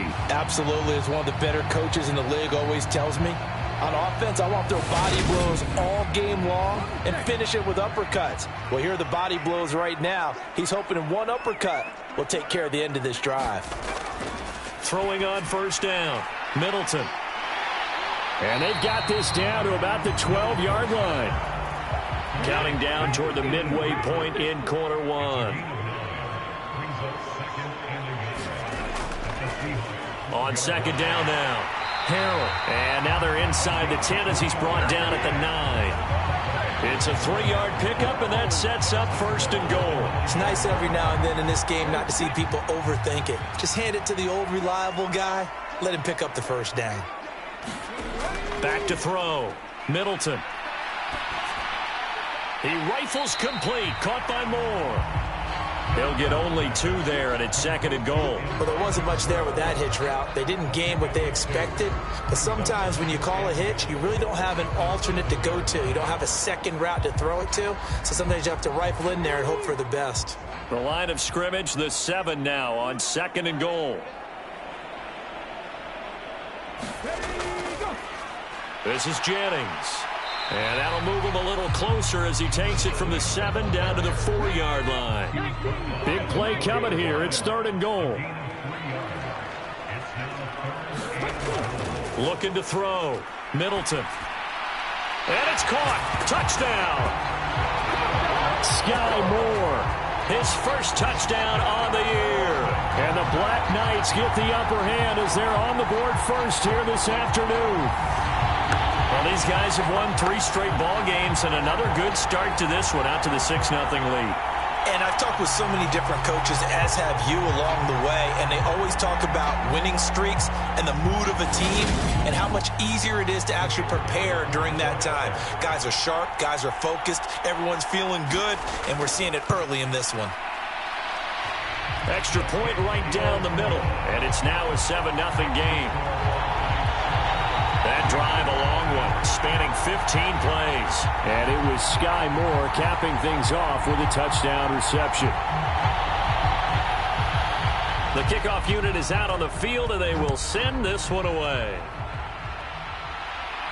Fields it right around the goal line. And not much happening on the return as he'll get this to about the 23.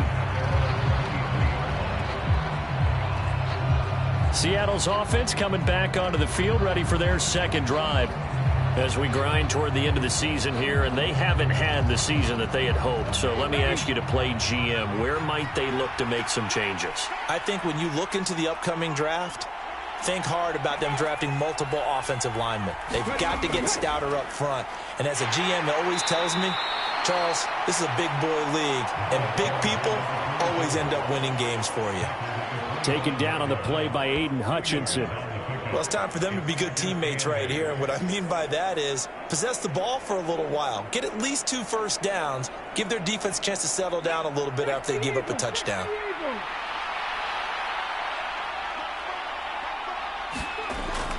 The play action fake. They'll look to throw. Sliding out of the pocket. And this one taken in on the right sideline, but not in the field of play. They say it's incomplete.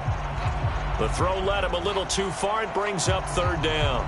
So the failure to connect on second down, that leaves him staring up here at a 3rd and 8.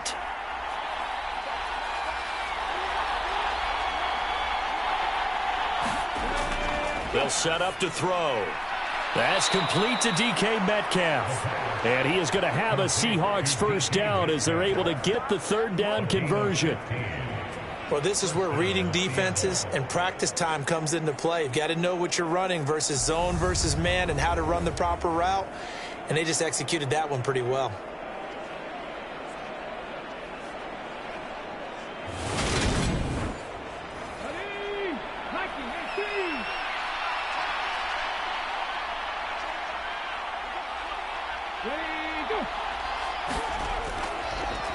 They'll run on first down.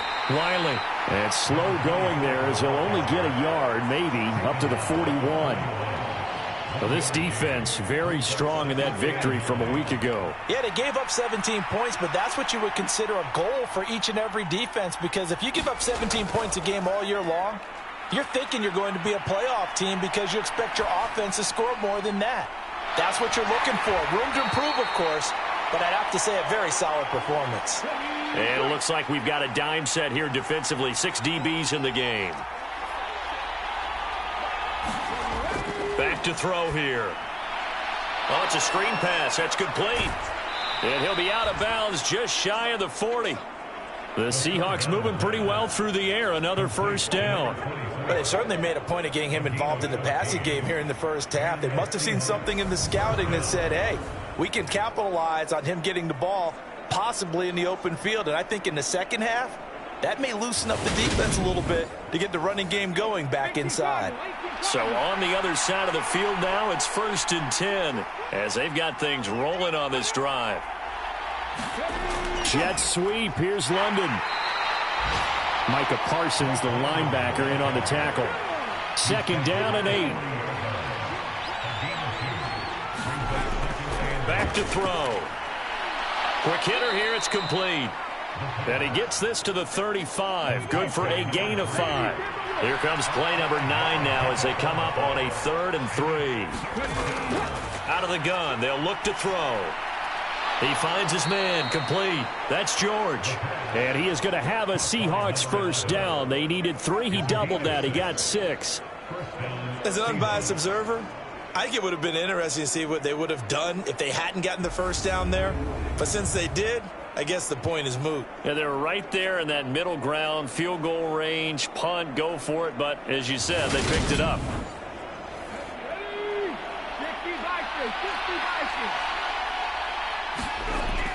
They'll look to throw here on first down. And that is incomplete. He couldn't hold on through the contact. Brings up 2nd down.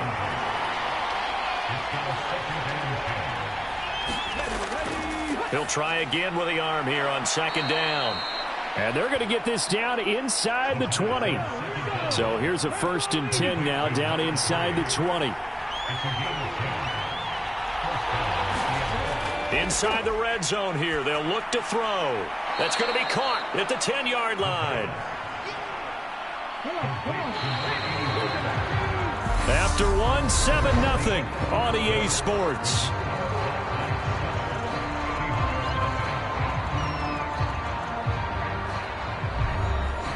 Line of scrimmage, the 9. 2nd and about a yard.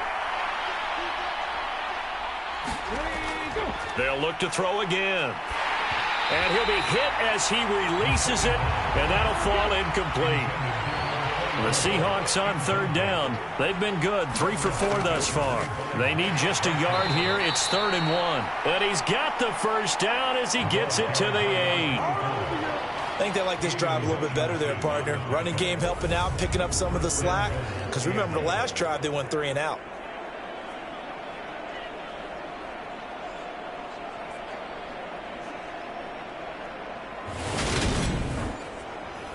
So another 3rd down conversion, and now they've got a 1st and goal.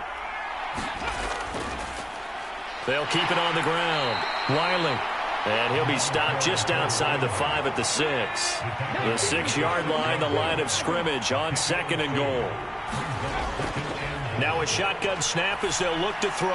And this will be caught by Metcalf for a Seahawk touchdown. A great play there. His 4th touchdown on the year. And the Seahawks are an extra point away from drawing level.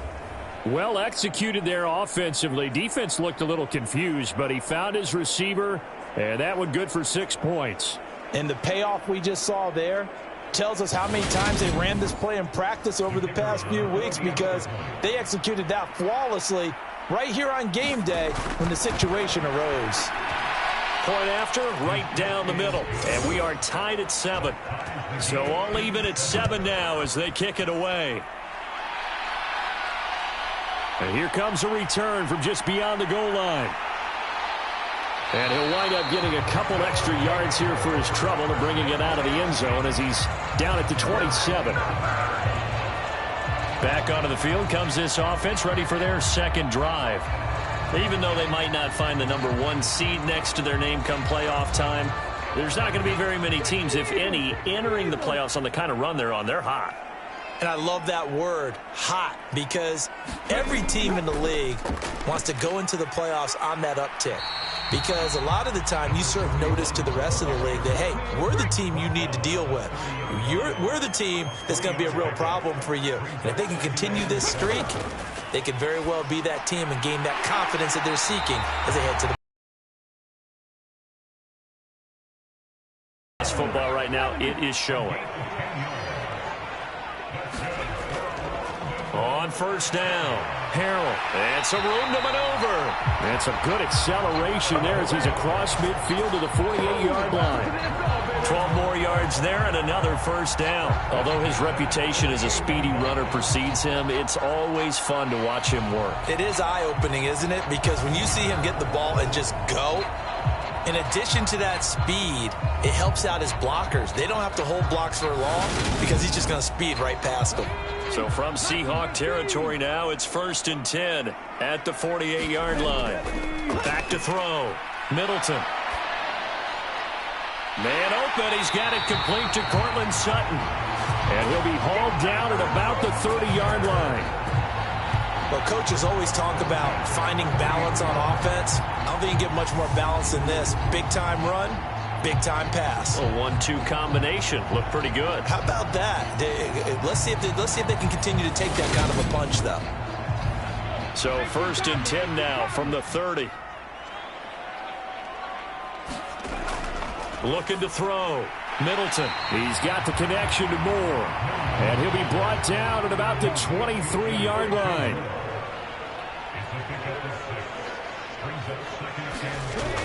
Looking to throw on 2nd down. Middleton. Throw left side complete. That's Sutton. And he gets it inside the 10 to the 9. 14 yards that time for number 14. Now that was pretty. They executed that curl route versus zone coverage, and that changes things a little bit because against man, it's often a tight curl, tight, sharply run route. Against zone, you're just looking for that open spot, that dead area, so you may curl it a little bit wider just to get to that place. And usually a tight window. He fired a bullet in there for the completion. And a nice pickup there. He gets about 5 down to the 4-yard line. 2nd and goal from inside the 5. And they'll run again. And not a whole lot there as they'll get him down at about the 2. The line of scrimmage is the 2 here on 3rd and goal. They'll keep it on the ground. Harrell. And he is into the end zone for a touchdown. A great effort there. His 11th rushing touchdown on the year. And the Black Knights have taken the lead. Able to punch it in on 3rd down makes it easier for those guys on the sideline. They didn't have a 4th down decision to make. Yeah, could you feel the exhale? Because they were already thinking ahead, as all the good coaching staffs do. Anticipating, will we have to make the call?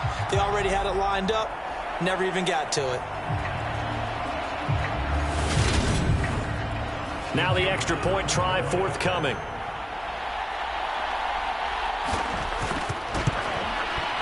And he's got it. It's now a 14-7 ball game. So that drive consumes 9 plays all told. And it's culminated by a 2-yard touchdown run. Set now to kick this one away, and off it goes. This fielded right at the goal line. And able to get this across the 20, but not much further as he's dropped at the 23-yard line. And out now come the Seahawks.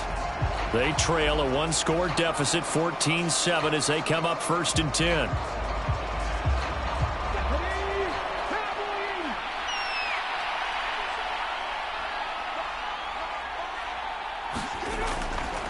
They'll start this drive out on the ground. And the running lane's non-existent in this first half as they'll stop him behind the line. They'll lose a yard there, and it's 2nd and 11. The running lanes have definitely not been there for him here in the first half, and I don't think it's all been his fault. His offensive line hasn't given him much space. A loss results there.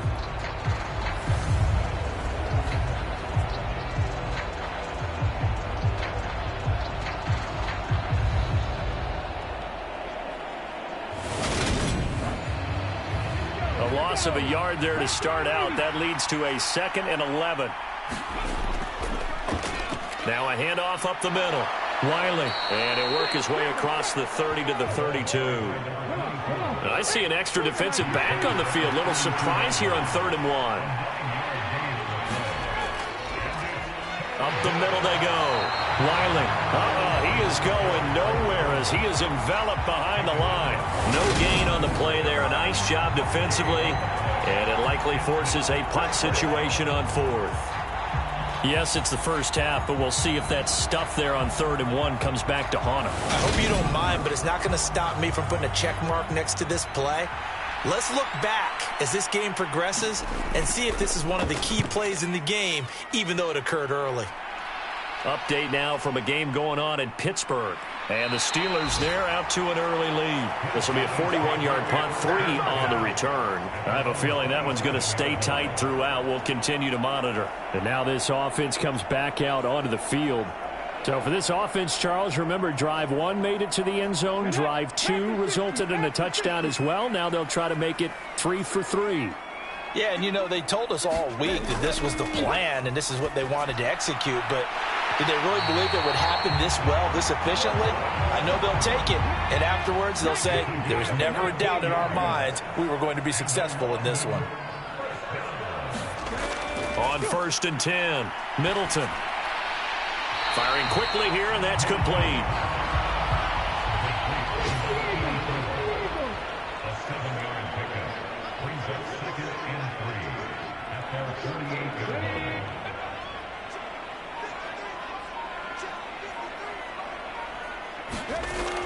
To throw on 2nd down, Middleton. And the tackle going to be made at the 38. So from Seahawk territory now, it's 1st and 10 at the 38. They'll run on 1st down. Harrell. And he's going to take this ahead for right around 3 yards, but no more than that. 2nd down. They'll keep it on the ground. Harrell. Room here to run.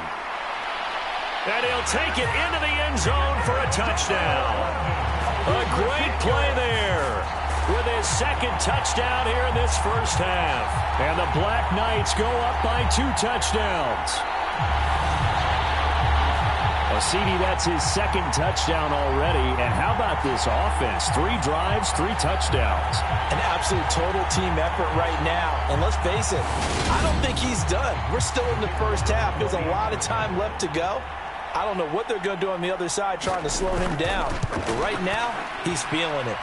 Extra point splits the uprights, and it's now 21-7. So that drive spanned 5 plays, and a long run there in the end to top it off.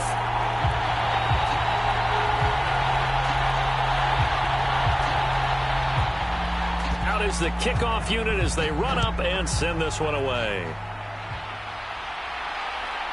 From a couple yards deep, he'll bring it out of the end zone. And this return will net positive as he gets past the 25 and up to the 27-yard line. The Seattle now ready to march onto the field. And Charles, a very uninspired effort. The last time we saw them out there was a quick 3 and out, and they punted the football. Yeah, and you never want to get stopped so soundly during a series, but what would be even worse now is letting it happen again right here. They've got to get going. They'll start on the ground here on 1st down. And able to stay on his feet past the 30 to about the 33-yard line. 6 yards on that last play. Here's 2nd and 4. Off the play fake, he'll look to throw. And that falls to the ground, incomplete. A nice job of bodying him up defensively, and now it brings up 3rd down. And that's one of those plays where it's hard to keep 2 eyes on the football when you know the contact's coming, let alone getting 2 hands around it, hugging it to your body, and absorbing the hit, even for those big tight ends who you would think could absorb that contact. They'll drop to throw. And that is knocked away in the middle of the field and incomplete. The Seahawks send out their punter as he'll come on to kick this one away. And he's been a busy man here in this first half as he gets it away.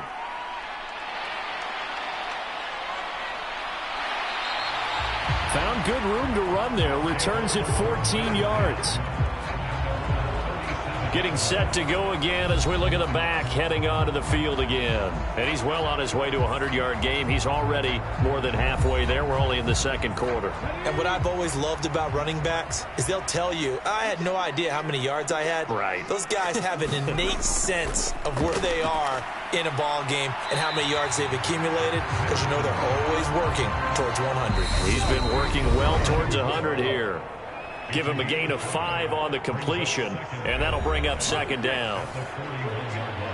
We remind you in just a couple of minutes, we'll get you to Orlando and our good friend Jonathan Coachman. Coach will run through some of the numbers and the next-gen stats from this first half of football so far. They call his number again. It's his 6th catch and a 1st down. Back to throw. Middleton. Now he'll dump it underneath to his running back, complete. And he's going to be taken down right at the 40-yard line. On 1st down, Harrell. And if there was a lane there, it closed up quickly as he stopped for no gain. 2nd down. Now before this 2nd down play, we'll get whistles and a timeout, as the clock shows 50 seconds to play here in half number 1. Now he'll look to throw here on 2nd and 10. And the Seahawk defense gets to him, and they bring him down. Now another timeout called for by the offense. So that means they're down to 1 remaining here as we head toward halftime. Now on 3rd and long, they'll look to throw. Into heavy traffic, and it's intercepted. And the Seahawks are going to have great field position here as this is returned just shy of midfield. So really the first speed bump that this offense has encountered, they'd had the rule of the roost here in this first half, but now slowed up just a bit by the interception. And there's a chance that that's a wake-up call for them, because you don't want to go on autopilot too early. That team on defense is capable of making some plays similar to the one they made right there. Good starting field position here for the Seahawks as they come up 1st and 10, just shy of midfield at the 49. They'll try and start this drive in the air. Nowhere to go here. He lost the football. But I believe a Seahawk was able to get a handle on this, so this will remain Seattle ball. They'll look to throw. And he'll get up near the 45. They'll spot it at the 44. Now the Seahawks call the 2nd of their 3 timeouts as they get it right at the 32nd mark of this first half. On 3rd down, Wiley, and he'll take this one up close to about the 45. Now the defense will burn their 3rd and final timeout, and with halftime on the horizon, they'll be out of timeouts from here forward. Now on 4th down, on is the punt team. They did. They kept it in. It's down close to the goal line at the 1-yard line. You rarely call your punter a weapon, but he certainly was there. How about that? Pinning him down at the 1-yard line and helping out the defense in a big way. I'm telling you what, if I'm a defensive coordinator, I might be thinking safety right now. There again is the running back as he trots onto the field. He's been good. His guys are winning. So far, the recipe working here in the 2nd quarter. And he doesn't like to just tote the rock. He wants to carry his team on his back, and that's what he's done throughout this game. Yeah, he's done that. He'll be hoping to continue that trend. 2 yards on the pickup there. It'll be 2nd and 8.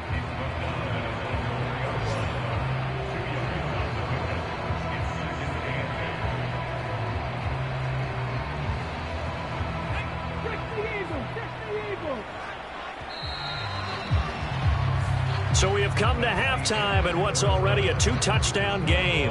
As it's time now to send you back stateside to Orlando, Florida, and check in with Jonathan Coachman at our EA Sports Halftime Report. Coach. All right, Brandon, thanks very much. It's all down to this. Week 18 of the NFL regular season. Lots to be decided, so let's get right to it. We'll start in the NFC East. A classic matchup here.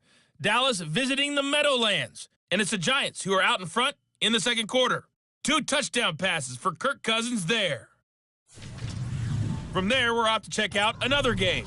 And you can see they trail in that matchup against the Tampa Bay Bucks. The Buccaneers seem to be on their way to what would be a good victory. Finally, let's get to Indianapolis to check on the Colts at home at Lucas Oil Stadium. And that game all tied up as they do battle with the visiting Lions. Meanwhile, in our game, it's been a back-and-forth first half. Who can put it together in the second half? For the answer, we turn it back over to our broadcast team of Brandon Godden and Charles Davis. All right, Coach, thank you, and we welcome everyone back for quarter number 3. From a yard or 2 deep, here comes a return. And he'll be stopped right around where he would have been had he gone down to a knee, maybe a yard shy of there at the 24. And this offense set to go now to begin the third quarter.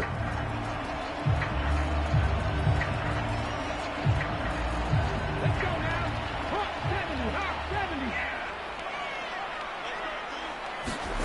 70. Throwing to start the drive.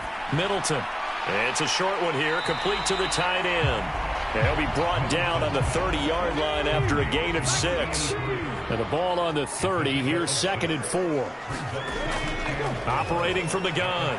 Middleton. This one complete to Jerry Jeudy. And able to get this one across the 45 before he's brought down. He was held without a catch in the first half, but he's got one here, and he also picks up a first down. He's done it. 1,000 career catches with that last reception. I don't care what you've done in your life. How many things have you done 1,000 times of significance? How about this? With that catch, now closing in on the top 10 all-time in NFL history, a very significant achievement. The throw over the middle taken in. And they're going to get this down to about the 37. I'll tell you what, a lot of those mid-range throws have been available because sometimes teams get too concerned about the deep ball and they leave too much space in front of them, and these guys have been taking advantage so far.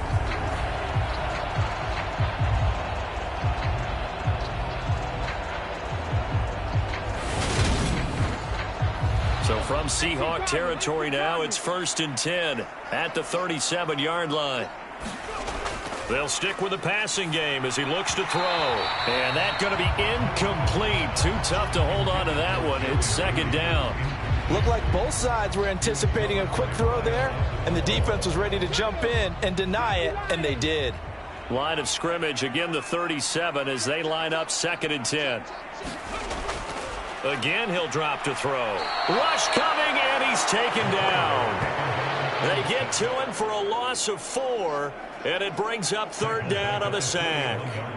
Man, he got in there so quickly, Charles. What could the offense have done to adjust and account for that? But what you're hoping is that you figure out and you see and get a clue that maybe there's going to be some pressure coming at you, and you change the blocking schemes. Maybe you go to max protection. The biggest one is maybe you bring your running back in to try and keep you clean. But in that case, that didn't happen. 0 accountability, and a sack resulted. Throwing on 3rd and long. Middleton. And that nearly the pick that they needed. He couldn't pull it in, though, and it's 4th down.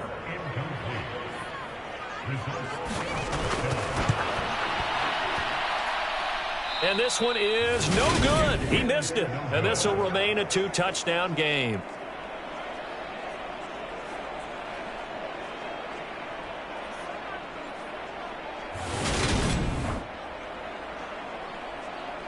Here comes the Seahawks offensive unit. They'll have it first to begin the third. Well, Brandon, anything beyond 50, you start rolling the dice a bit. And once you get up around 57, 58 yards, the chances of making it go down dramatically. And sure enough, this one winds up no good. And he's fortunate to get anything from that. Give him a yard up to the 49. Well, they still have time to get him established, but in my estimation, they've got to pick up the urgency here. They've got to get quickly in and out of the huddle and run off a bunch more plays. The run only got a yard. Here's 2nd and 9.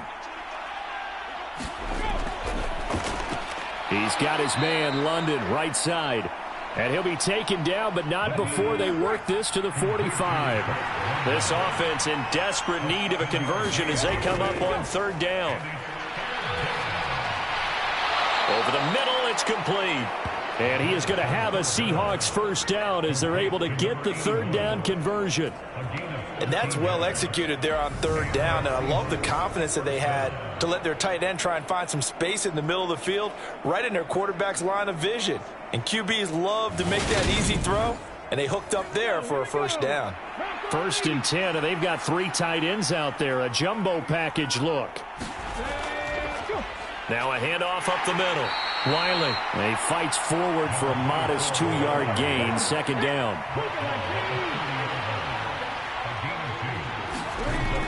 They'll set up a throw. Left side here taken in by Metcalf. And he'll be marked down right at the 20-yard line.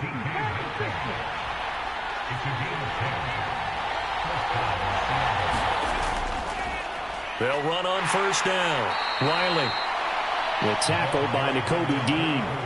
Here's 2nd and 9, just a yard on that last run.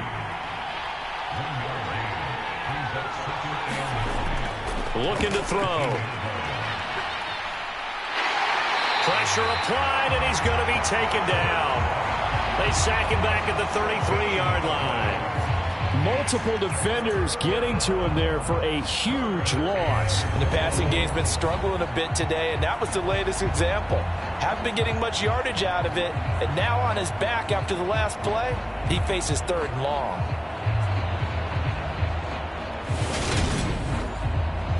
A long way to go here on 3rd down for the 8th play of the drive.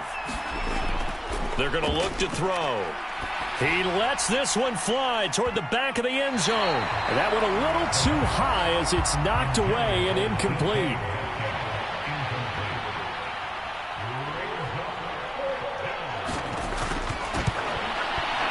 And this will split the uprights. It's right down the middle, and that will get the disadvantage now back down to 11.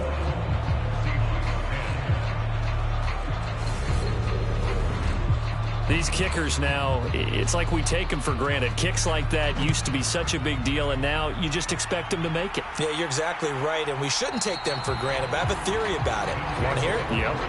They are more athletic now than ever before. Talk about kickers. Trace their backgrounds, trace their histories. You'll find that they were big-time athletes all along, but their kicking was so prevalent that we made them specialists. Well, and now those 50-plus yarders seem easy for some reason. Throwing to start the drive. Middleton. That pass complete to Moore.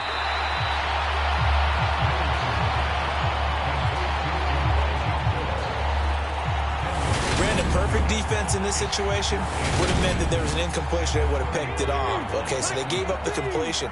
But I really enjoyed watching how the defense stayed in sync, stayed in great communication, and as he dragged across each zone, you see him pointing, communicating. There he is, and they passed him off to each defender. Ended up making a nice play, even though it was complete. On 1st down, Harrell. And that one goes for about 6 as he's taken down just shy of the 45. The last run got 6, now 2nd and 4. They'll keep it on the ground. Harrell, and he'll get it into enemy territory just across midfield at the 49. So from Seahawk territory now, it's 1st and 10 at the 49-yard line. Off the play fake, Middleton. And he can't get rid of it. He's taken down. The defense rising to the challenge and setting him back on the sack. Okay, I'm not sure you could actually draw up a better pass rush than that one right there. Nowhere to go outside. He had to keep backing up and backing up and backing up. Eventually dropped for a huge loss.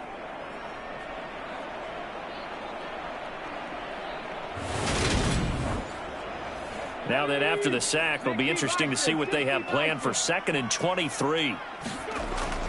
Looking to throw. Middleton.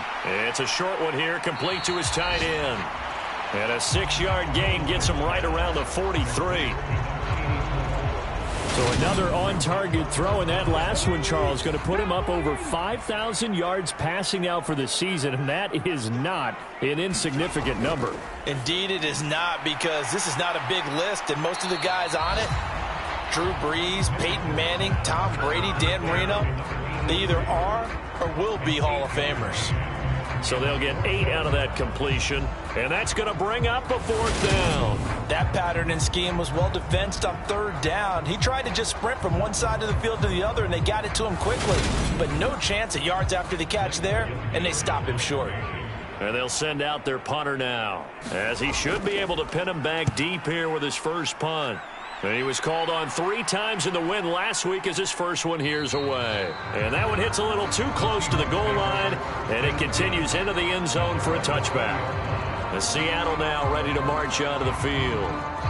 Last time out, you remember their drive stalled, but thanks to their kicker, booted a long field goal to at least get them 3. Now here they'll try to do better and find the end zone. And in our experience, how much fun is it for coaches to know that they've got a kicker who can nail it from long distance?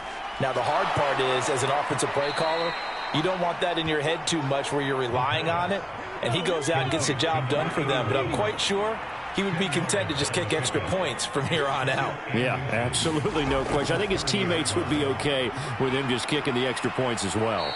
And he's able to get out to the 32, brought down there. From the 32 now, here's 1st and 10. He'll look to throw. In trouble, and he's taken down. Aiden Hutchinson.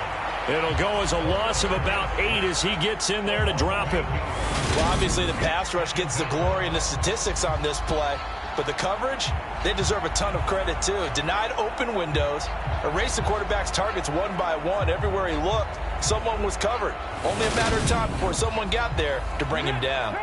Gotta imagine the pass rush will be equally intense here on 2nd down following the sack. It's 2nd and 18. And forget about finding a lane. He barely had time to look up before he was planted in the backfield. This will be a loss of 3, and now a much tougher 3rd down looming. This defense is just flat getting after it. They have not given up much of anything in the run game. Case in point right there.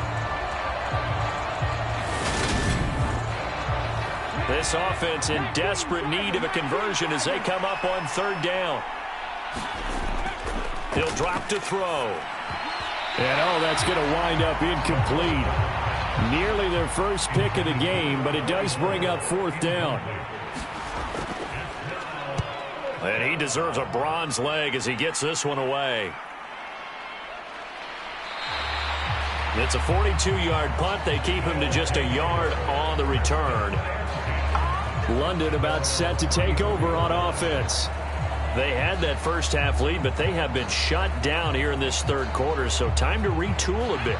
And probably need to tap into that emotional vein that gets them back to really playing hard and effectively. Because a lot of times we think it's just play calls and this isn't working and they're shutting them down.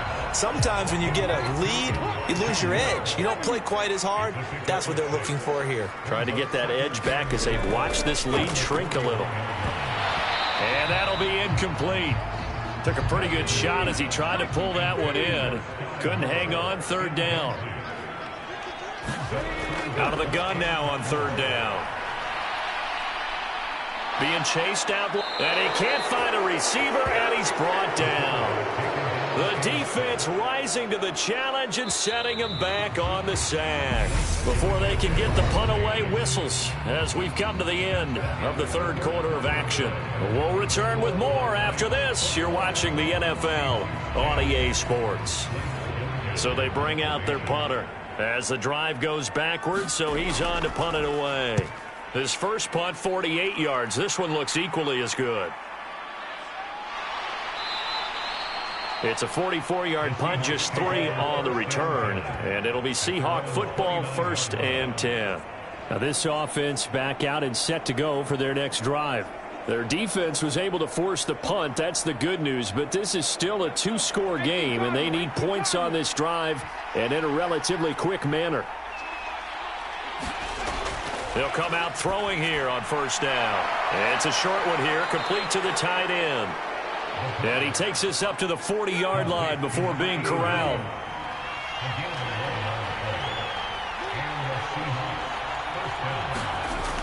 They go play action here on 1st down. He'll buy some time right.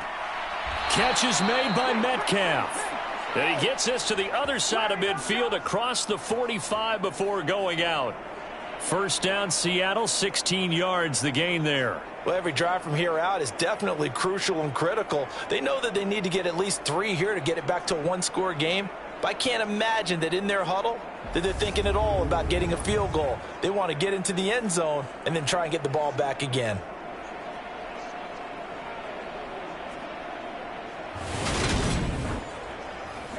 Back-to-back good plays have them on the move on 1st down. Now back to throw. The quick throw knocked away. It's incomplete. And not a common sight, at least on this drive. A momentary setback, though, for this passing game that has been moving well this series. Good thing for them, though. Still 2 more downs to connect and try to pick up another 1st down. So 2nd down, still 10 yards to go. Ball on the 43. From the shotgun, he'll look to throw. And his throw here is incomplete. The Seahawks on 3rd down. They've converted.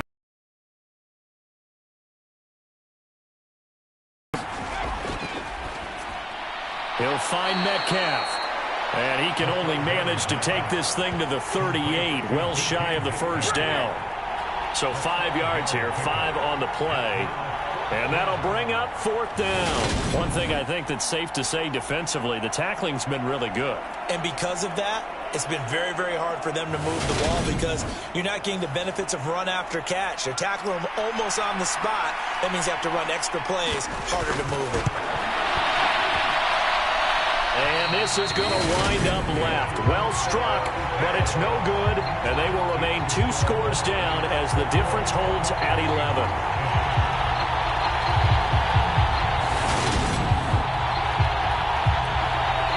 London about set to take over on offense. Well, there are 2 scores on the plus side. Still time here in this 4th quarter, but maybe you start thinking about playing keep away? Yeah, I think here's the situation. You're not thinking touchdowns anymore. You're just thinking 1st downs. To keep up with your theme there, playing keep away, 1st downs, they can't touch the ball. And he'll be brought down at the 50 after a gain of about 5. The 1st down run got 5. Here's 2nd and 5. They'll keep it on the ground. Harrell. And he's going to get this one down to the 45. 3rd and inches, and they've got some extra beef up front. 3 tight ends. Back to throw. Middleton. It's a short one here, complete to his tight end. And he's going to be taken down right at the 40-yard line.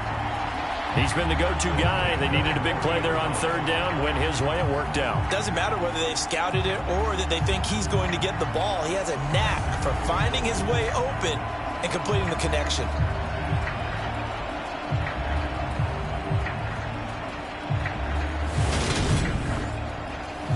So signs of life in what's been a dormant offense in this 2nd half. Here's 1st and 10. Looking to throw. Middleton. It's a short one here, complete to the tight end. 2nd down and 5.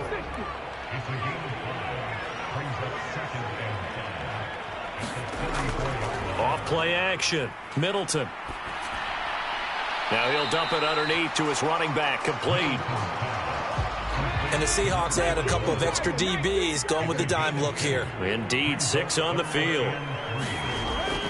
Back to throw. Middleton. Looking left side, that's caught by Moore. And they'll have it in the red zone before he crosses over out of bounds. These two have hooked up 9 times now this afternoon as they pick up the first. The passing game continues to be their friend. Even with a stable lead here in the fourth, Charles, they're going back to that well.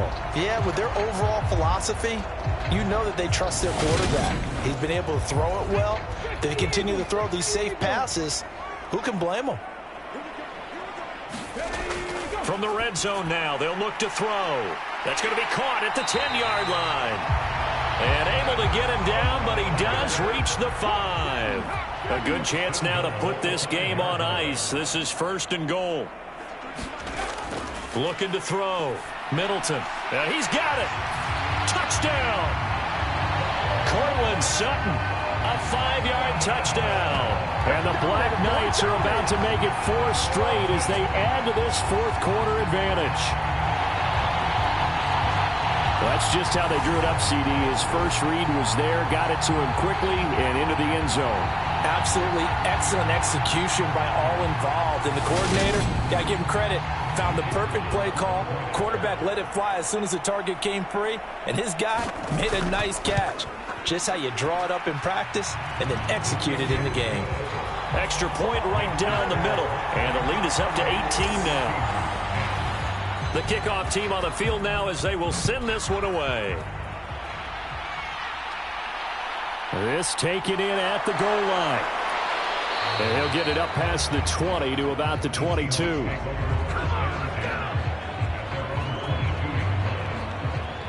The Seattle now ready to march onto the field. We certainly had a sense coming in here that these guys were in for a tough one on the road. That has been how this ball game has played out. They trail big as we continue on now here in this fourth quarter. Now a play fake here on 1st down. Pressure comes and down he goes. Nick Bosa picks up his 2nd sack of the afternoon. Well, someone's closing in on the league lead in sacks. He came into the game in the top 5. Now you add 2 more to his total.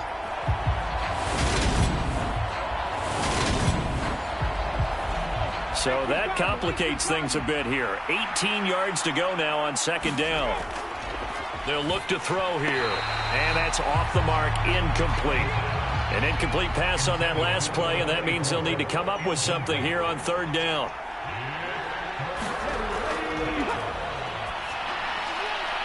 It's a short one here, complete to his tight end. Call it a gain of 6 on the play, and it'll be 4th down. You got the big lead defensively, willing to give them that underneath stuff, right? And this is why you work on your tackling. Tackle them after the catch, inbounds, keep the clock running. Just go ahead and bleed the game out that way.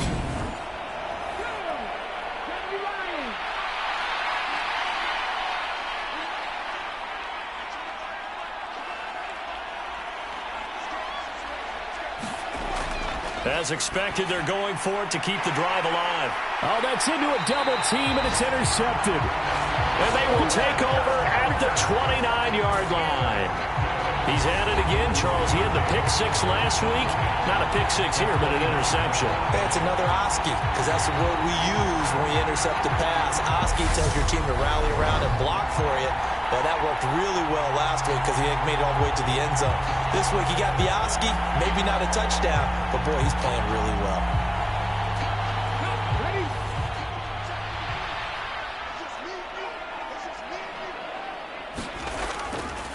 They'll run on 1st down. Harrell. And some determined running there as he'll pick his way down to the 12-yard line. 111 yards for him now on the ground as he goes over the century mark here.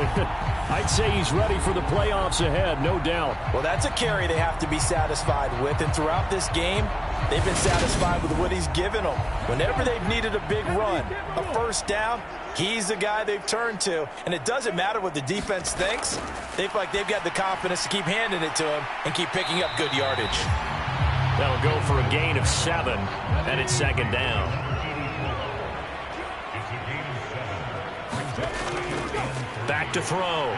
Middleton fighting to stay upright. And a big loss here as he's taken down.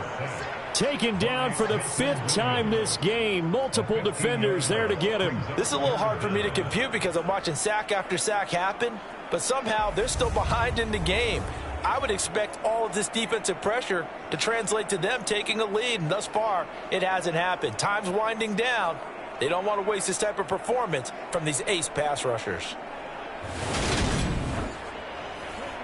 So it's 3rd and long, and defensively not a real surprise. They're in the dime. Looking to throw. Middleton. He finds his man. Complete. That's more. And he is out of bounds. Looks like right at the 15.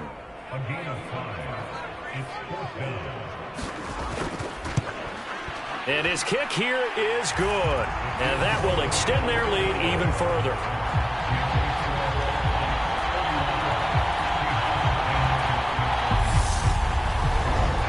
Well, ultimately not really sure that they're going to need those 3 points, but they'll take the 3 and they pad that lead. Yeah, this one's already wrapped up, but you and I both know if you're an offensive coordinator, you never let up on the gas unless the head coach tells you to do so. And maybe you've actually clicked him off in your headset so you can keep calling plays and trying to add to this lead. Well, the ball now going back over to the Seattle Seahawks offense. And they, unfortunately, are staring at a mini losing streak developing, trailing here in the 4th quarter. This would be their 3rd straight defeat.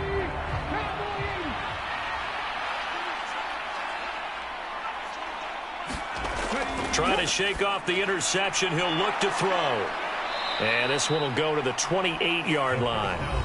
They'll give him 4 yards there, and it'll be 2nd down.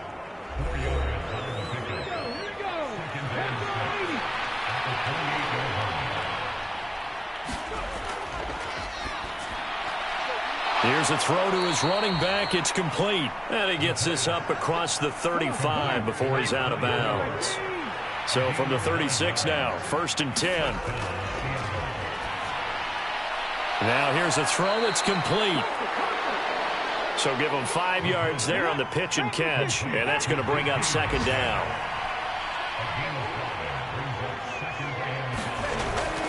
Back to throw again. Now he'll dump it underneath to his running back, complete. And he has a big gain inside the 40 before being dropped.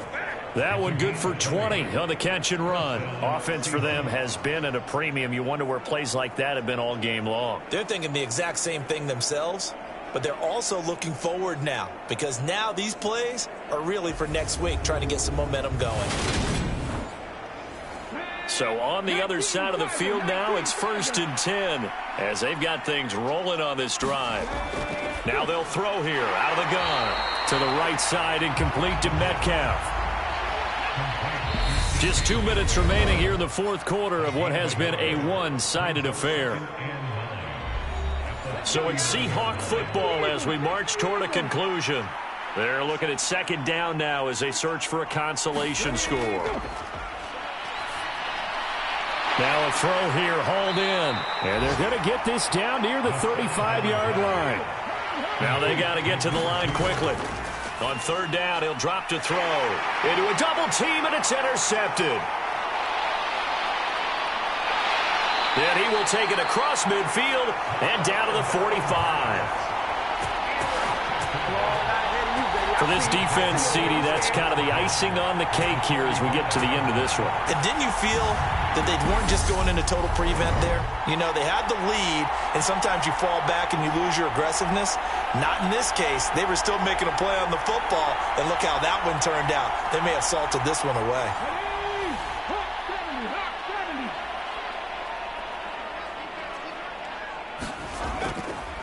On 1st down, Harrell.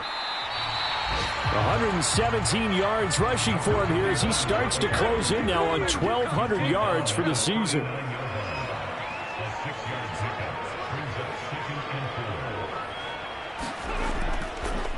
On 2nd down, Harrell. They're going to snuff this play out behind the line. We have not seen that much today. It'll be a loss of a couple on the play, so now 3rd down coming up. Well, that was one of the few times they've been able to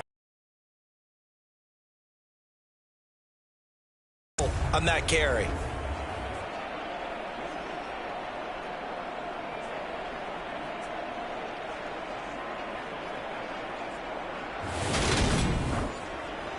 And they'll need to get to the 35 if they want to keep this drive going on third down.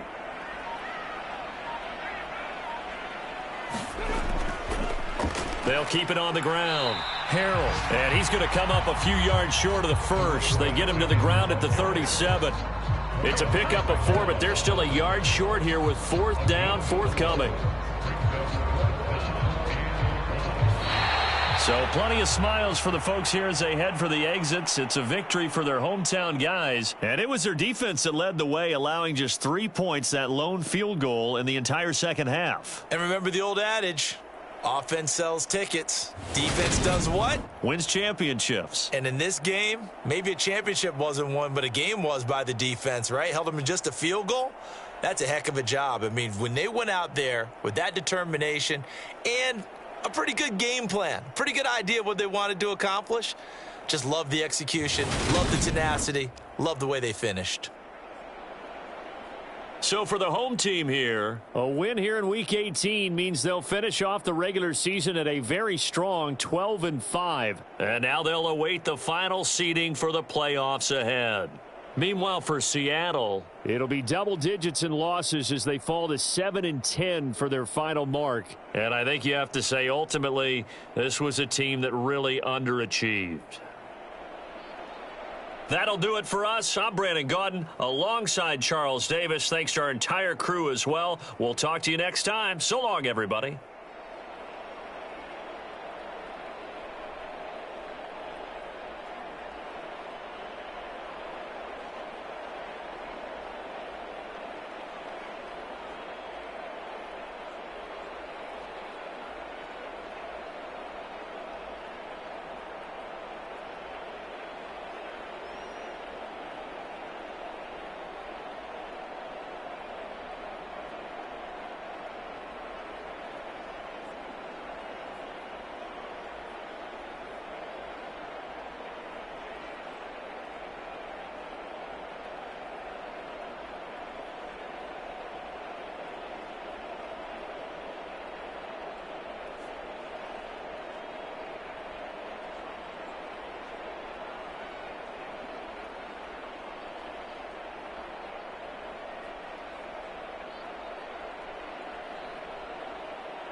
today.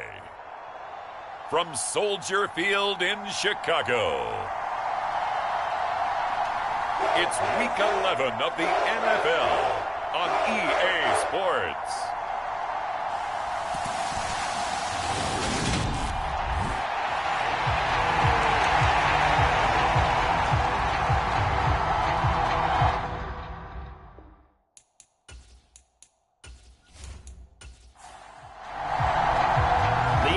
Season has hit high gear, and off we go in Week 11 on EA Sports.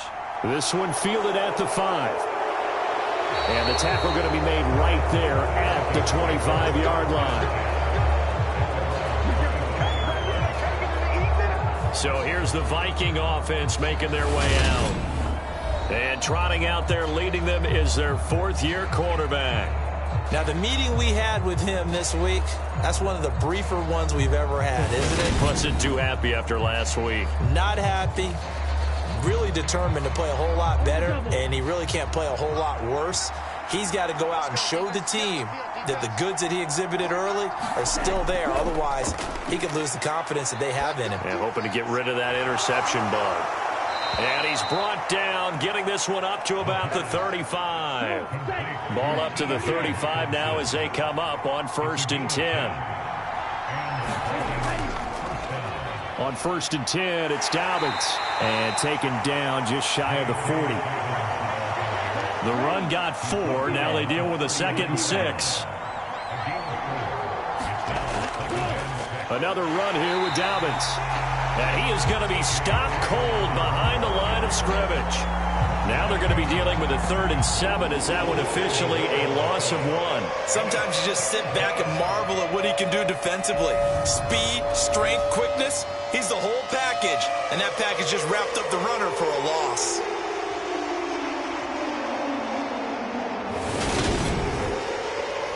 The Bears bring out an extra defender in the secondary now for 3rd down.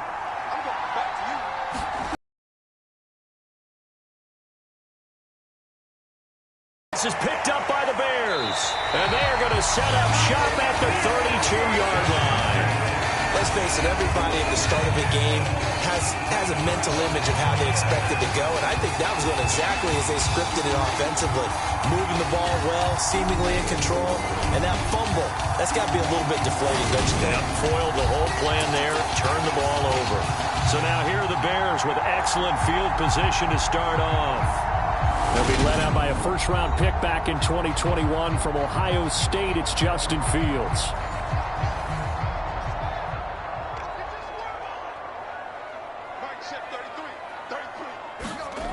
Following the fumble recovery, Fields.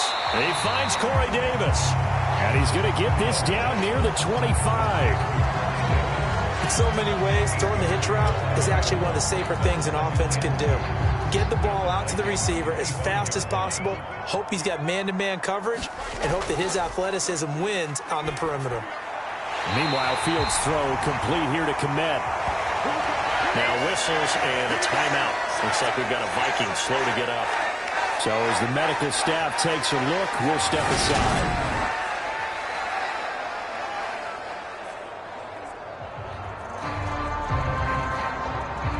Back-to-back good plays have them on the move on 1st down. To throw is Fields. Swings this out for Hunt. And they're going to get this down inside the 15.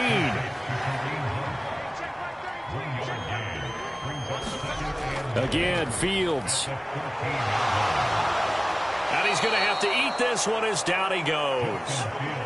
Multiple players combined for their team's first sack of the game. Well, he was really focused downfield, but there was really no viable options. The coverage was too good. And the defense really quickened the tempo of that play with their pass rush because there was nowhere for him to go with the football. The only place he ended up, down on the ground. So now following the sack, Fields and the Bears looking at 3rd down and long. Now it's Fields. This one caught by Davis. And he'll get inside the 10, but he's short of the line he needed. They'll wind up getting 7 on the play, and that's going to make it 4th down. And I think this is a route we'll see more of as this game goes on, because with his speed, they want to get him the ball in space on drag routes just like this. They want him to get the ball and run after the catch. Good job there, though, holding him for a short gain.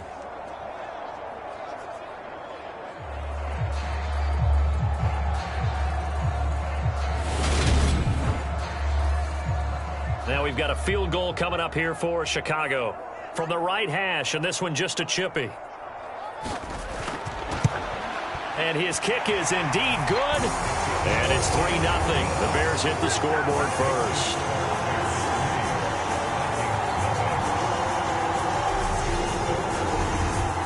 So an opening drive field goal maybe doesn't whip this crowd into a frenzy, but I think that they will take the early lead. There's no doubt about it. They will always take the early lead, and maybe that celebration comes later if they play well and they can break things open. But right now, this is all about letting the offense just get settled in. The Vikings taking the field here for their second drive of the game. And they are back down to 500 following the loss last week. Consistency has been a real issue for them so far. Brandon, you almost don't know what team is going to show up every week. I mean, there's no consistency with this ball club at all, and if we feel that way, I know it frustrates the coaching staff, and it also has to frustrate the key leaders in the locker room. They got to figure out how to get coordinated. The drive starting with a first down, 11 yards on that pickup. Usually we see runs like this as the defense breaks down later in the game, but this guy is setting the tone early, running through all types of tackles and put the defense back on its heels.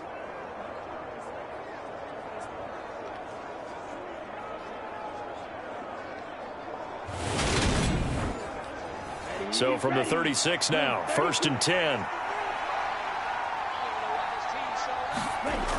Looking to throw. Hall. Pressure, and he's taken down. A Bear sack. It'll be a loss of 7 on the sack, and it brings up 2nd. They just gave up a sack there, and if I'm not mistaken, they gave up 4 last week, didn't they? Yes. And just looking really porous, aren't they? They really are, and I'm wondering if I have to start thinking about keeping the tight end in, maybe a back, someone to help assist, because right now, their quarterback's been getting hit a lot in the last couple of games. Hall now looking to throw on 2nd down. And this throw incomplete. And the defender all over him that time, and it's going to lead to 3rd down. Now Hall throwing on 3rd and long. And a quick throw here, that's complete. And he gets this up to the 34 out of bounds there. And here's Morstead now as he sends this one away.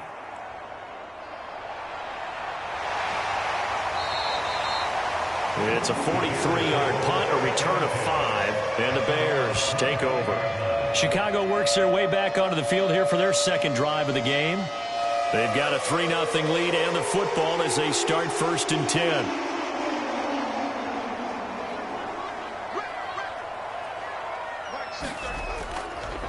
A first carry now for Kareem Hunt. And the result here, a pickup of 8. Leaves him with 2 to go on 2nd down.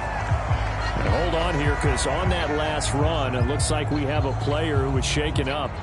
Well, now they're going to come out and take a look at this injury, and we'll be back in a moment. Here's a 2nd and 2 now from the 33. They stay on the ground. Again, it's Hunt. That one, a first down pickup of 8. Now, look, that wasn't a huge gain, but those are the types of carries I think they were missing in their loss last week. They couldn't get him going on the ground. Did you get the same feeling I did during our meetings, that they kind of regretted that he didn't touch the ball? Absolutely. You know, hey, he should have touched it more last week. They weren't going to make that same mistake, and they've taken care of that early. On 1st down, they'll run with Hunt. And the play goes nowhere. Losing yardage back near the 40 at the 39. 2 yards the loss, 2nd and 12. Part of their struggles last week was getting these negative plays on 1st and 2nd down. That's something they have to be wary of as this game continues.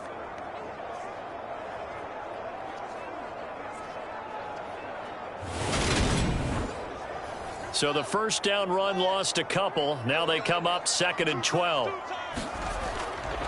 Hunt will try going up the middle. And he takes this up right near the 45-yard line. An extra defender in the secondary for the Vikings here on 3rd down. Back to throw. Fields. He'll get that complete to his tight end, Kmet. And this is going to turn into another first down as the tackle is made at the Vikings' 44-yard line. The 3rd down conversion successful. A gain of 11. For a tight end, he's got good straight line speed, and on that route, he's often the guy that gets overlooked. Nice job there finding him in stride for really good yardage.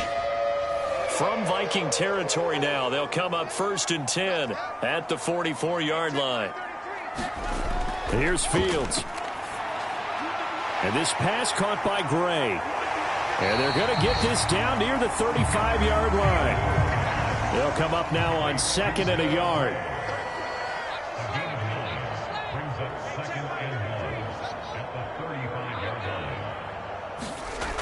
Now Fields. And that falls to the ground, incomplete. A nice job of bodying him up defensively. And now it brings up 3rd down. That's what you're going to need to do against those big receivers. You got to get in there and get physical with them. That time he got in close, got in tight, and knocked the ball away. This will be play number 8 here on the drive. It's 3rd and a yard. They'll try to run for the first down with Hunt. And he takes this one in for a Bears touchdown. Kareem Hunt, his 11th rushing touchdown on the year. And they are able to add on to their advantage. So they went to the ground game on 3rd, hoping to pick up the first. They also picked up a touchdown.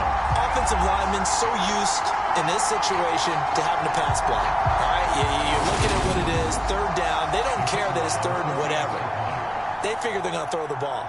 And when you call running play, I think you energize them. I think you juice them up because I haven't met offensive linemen yet that likes to pass block more than they like to run block. And they opened up some nice holes there for him, and he took it to the house.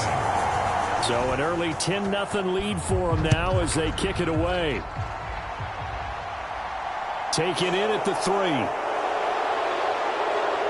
And he's up across the 25 and down at the 28.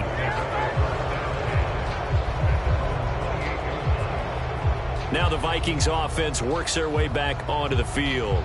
They'll look to get something started. They need to, down 10-0 early as they've got it 1st and 10. Here we go, set. 52 blue.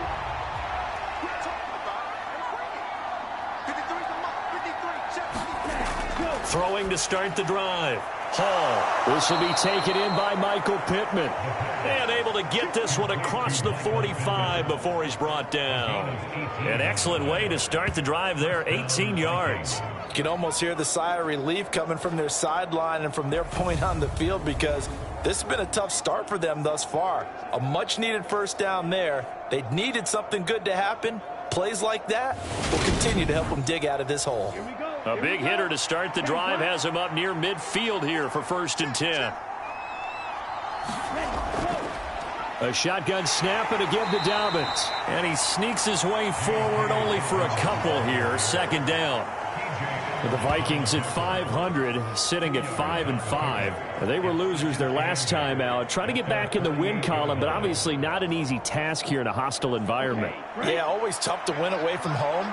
But sometimes what you do is you use these types of games as bonding experiences and carry that into the contest. And a good run here as he'll rumble all the way down to the 40-yard line.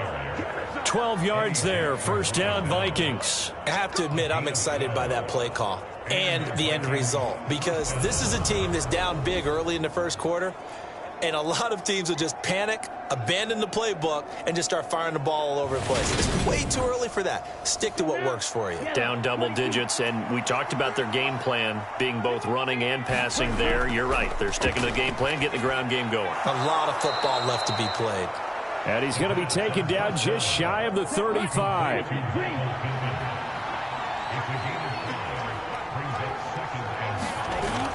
On 2nd.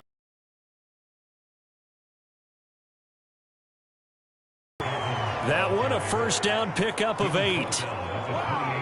Well, you're down early. How do you get back in the game, maybe establish the run? I think they're trying to do that. Now, I'm with you on that one, and what I like about the message is that there's no panic from the head coach. He's already told his offensive coordinator, let's run the football, let's get things settled down a little bit and find our way back into this game. Let's go. Yellow, 43. Ready. Hall throwing on first down. And that one off the mark behind him. Incomplete. So now 2nd and 10 after the incompletion on first down. Dobbins running out of the gun. And he is going to lose yardage here. It'll go as a loss of a yard, so now they deal with 3rd and 11. That was well played there defensively. 2 tight ends in the formation, which essentially gave them 7 blockers up front. Hard to imagine with all that size and beef that they could let a tackler through. But that's exactly what happened. A loss resulted.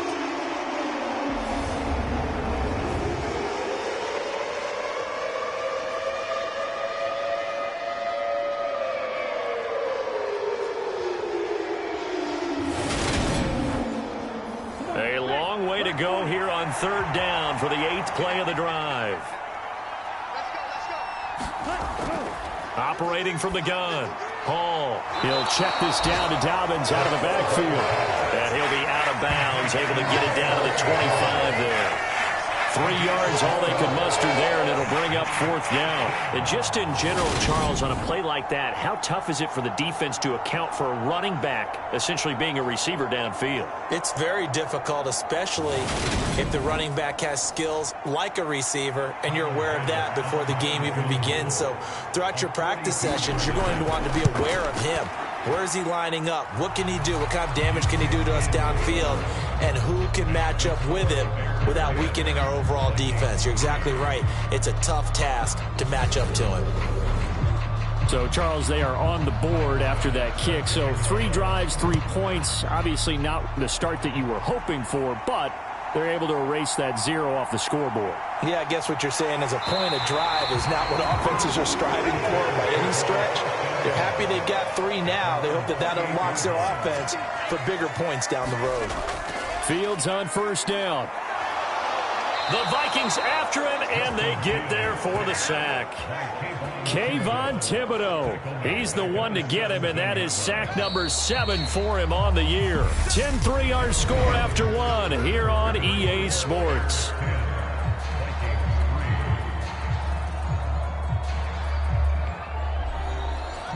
Well, they're in some hot water now. After that sack, it's 2nd and 21.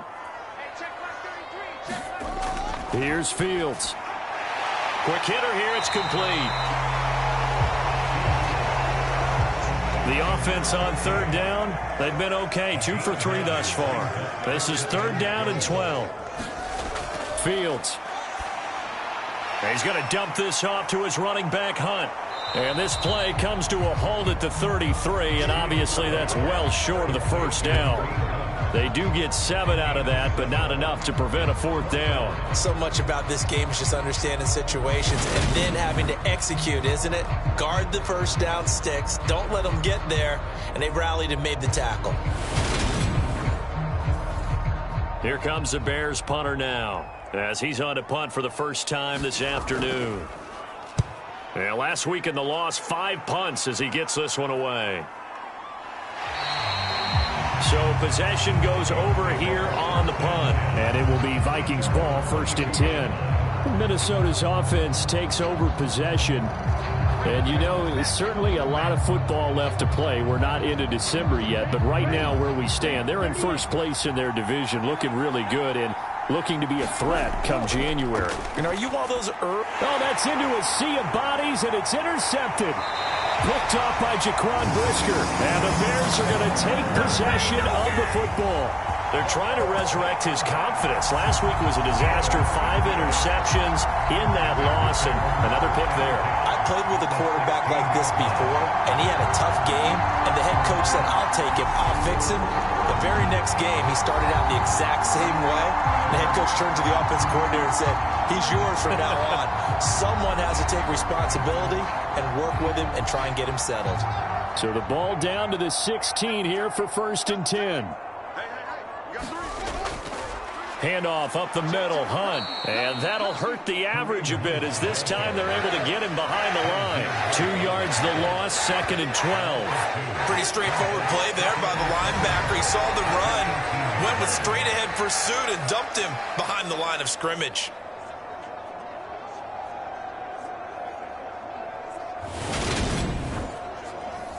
So the opening play of the drive goes backwards. Now they'll come up on 2nd and 12. Fields now to throw. And this throw incomplete. Well, the defender all over him that time, but it's going to lead to 3rd down. Throwing on 3rd down, Fields. Able to find Gray here. And they're able to corral him right around the 8, and that's short of the 1st down. They'll get 10 there, but it leaves them just short for 4th down. Well, it looks like they got what they wanted. They got the completion, but they weren't able to break any tackles or gain nearly enough yardage to pick up the 1st down. Now to be 4th and short.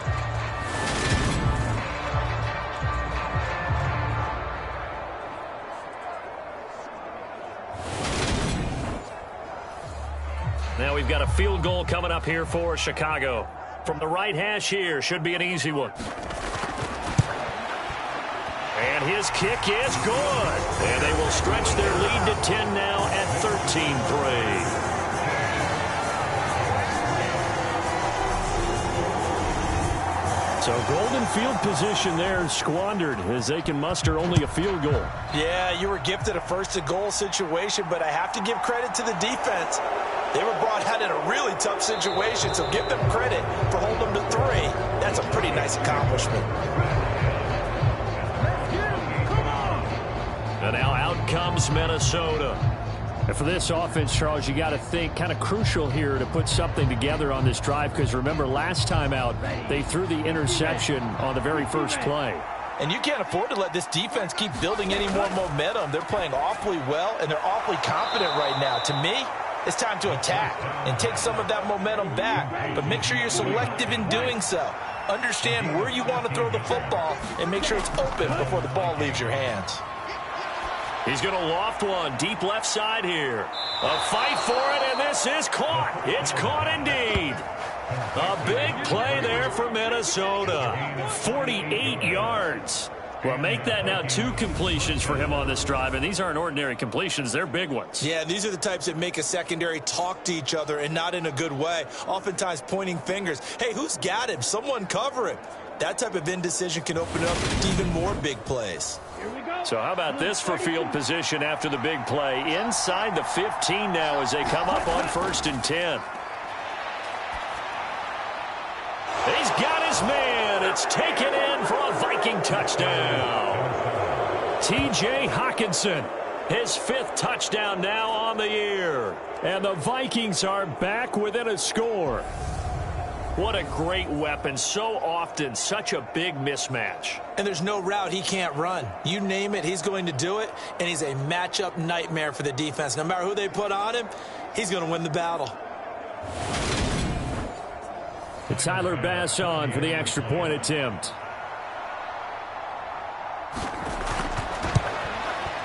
And he puts it through there within 3. It's 13-10.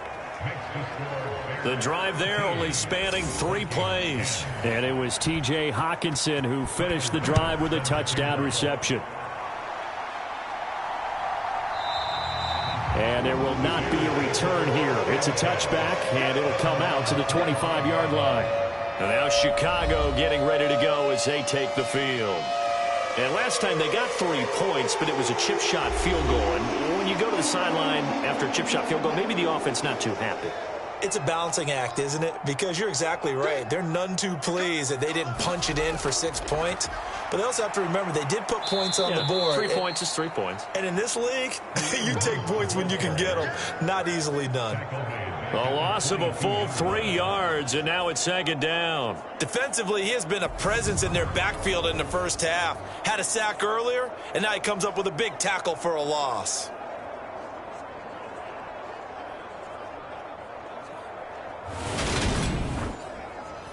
A 3-yard loss to start the drive. They'll look to make that up and then some on 2nd and 13. Here's the option. Running right. Gets by him at the 25. He'll get 5 out of the keeper, but now it's 3rd down.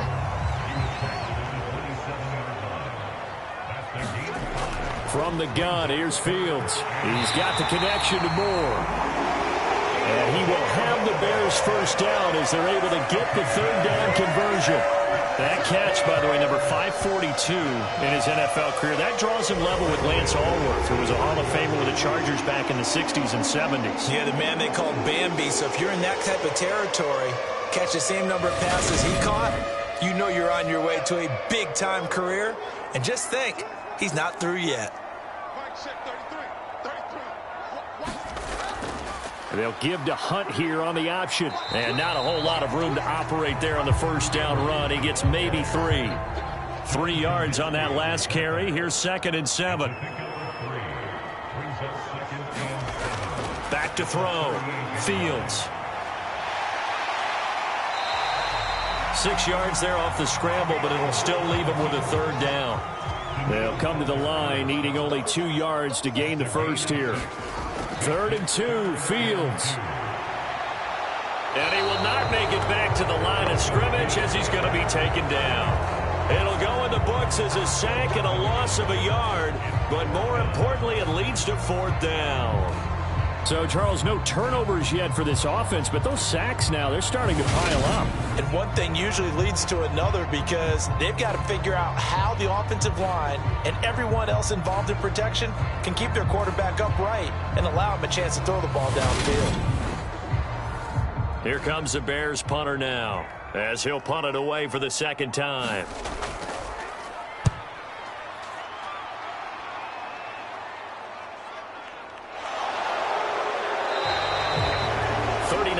On the punt, give him just 1 yard on the return. And the Vikings will take over here, 1st and 10. The Vikings head out to take over once again. The football changing hands here, and as this offense takes the field, Charles, they'd be fine with more of the same on this upcoming drive. Last time out, they found the end zone for 6. And they're certainly hoping for more of the same, but the game plan, I doubt it'll just be a carbon copy of the last drive because I think this offense is ready to break out some new wrinkles and try some new things that might be hidden in their playbook. They want to use that confidence to its advantage while also keeping the defense from anticipating what's up next. And I like the idea here. Get the ball in his hands, even if it's in the passing game. 3 catches a week ago, and he does a nice job here to pick up yardage.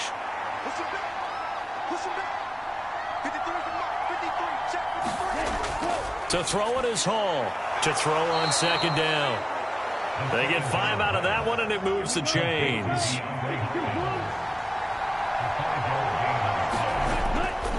A handoff running left is Dobbins. And able to stay on his feet past the 30 to about the 33-yard line. He'll get a nice chunk there on the first down run, and it's 2nd and 4. Decided to hand it off that time on the run-pass option. Appeared to be an easy decision. Just gave it inside. Nice steady gain. Here's Hall, looking to throw on 2nd down. Just a gain of a couple there.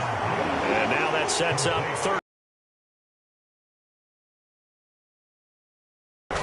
Off the play fake. Hall. DeAndre Hopkins making the catch. And he's going to have another first down as the tackle's made here at the Bears' 43. Well, they were in search of a short gain on 3rd down, and they wind up nabbing over 20 yards. I don't care how many times we say it. I still get a kick out of watching quarterbacks and receivers do the pass tree in pregame warm-up. But I always remember that when we go to practices, we see that after practices as well. They really tune it up, don't they? They tune it up. They know why they do it for these situations. First down. And they build that trust, and that's why they're able to find him in this type of a situation. They go back to the ground with Dobbins. And they'll get him down after a pickup of 8, 2nd and 2. Even though they gave up more than they wanted to on that play, it actually illustrates how well they bottled him up throughout the game because that was his longest run of this contest. They'll go again with Dobbins. And he gets it down to the 32. They'll get 3 as the drive continues. It's a first down. These two teams, you may remember, they met in Minnesota earlier in the year with the Vikings coming out victorious. So they're looking for the series sweep here in Chicago. A reminder, once we hit halftime, as we do all season, we'll send it down to Jonathan Coachman in Orlando. He'll have all the stats and scores from games in progress around the NFL. The best multitasker in the business, the coach. And he is out of bounds inside the 30. And there's a completion to the tight end. And look at the size of these players nowadays. At that spot, 6'4", 6'5", and up. A lot of guys used to be basketball players, somehow came back to football. And that's really good for the game of football. You're getting better athleticism, great hand-eye coordination, guys who know how to control their bodies when they run their routes. Back-to-back receptions for him, and it's another first down. Many different ways to create space, but on that play, he did it with that big, wide body of his. Didn't get a whole lot of yardage on the play, but it did what it was supposed to. Pick up a first down. Now the pass, and it's into the arms of Hopkins. And they're going to be set up now with the ball at the 13-yard line. A good down to possibly take a shot, and in fact, they'll come up with an empty backfield on 2nd and inches. And this is going to be intercepted. Eddie Jackson picks it, and the Bears are going to take possession here. It's a touchback, and they'll take over at the 20-yard line. Definitely not the ideal time to see that mistake, partner, because this is still a one-possession game, and that's at least a field goal that just vanished with that turnover. Now, pressure's on defensively to prevent that pick from turning into points for the other side. The Chicago offense set to get started. There was still more than a minute to go in the half. Time to try to mount a drive. And I would think that they would have to. This is today's NFL. You got to push it whenever you get an opportunity. You can never have enough points with the high-powered offenses that you face.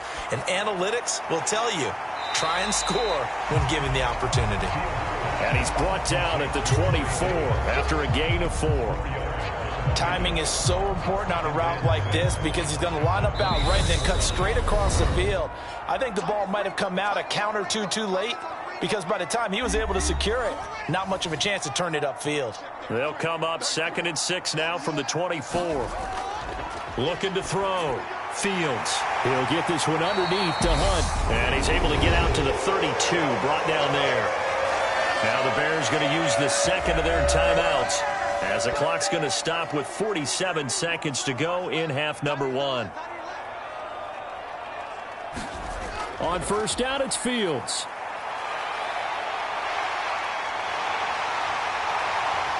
And he'll be taken down, but not before they work it across midfield. That one a broken play, but it ends up being a good play. The scramble goes for 20. I can't be sure how much of that was planned pre-snap, but it certainly opens up some avenues for their offense. And if he can stay a threat to break off those kind of runs, it'll pull defenders away from coverage and open up some choice throwing lanes for him moving forward.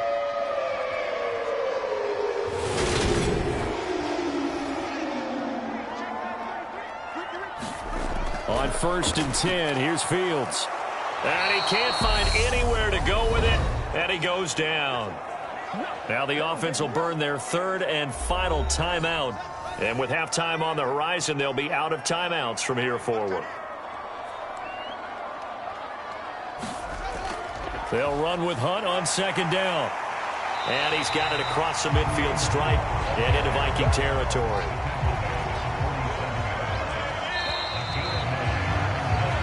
So we've hit halftime. Just a field goal separating these two teams at the break.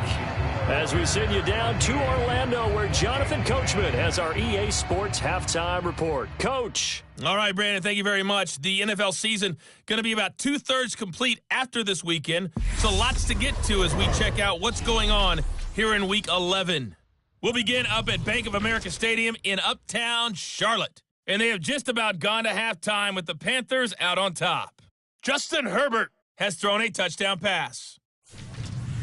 From there, we head to the Big Apple, more specifically to MetLife Stadium in Jersey to check on the Giants. And they have the lead in that one over the visiting Dallas Cowboys. 2 touchdown passes there for Tua Tagovailoa.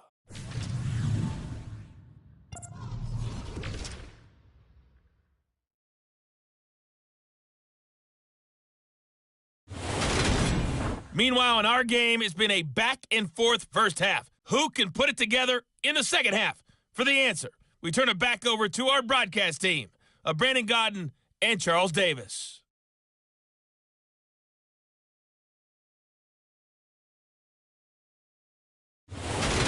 Okay, Coach, yeah, adjustments likely going to play a big role in this third quarter in what's been a tight contest so far.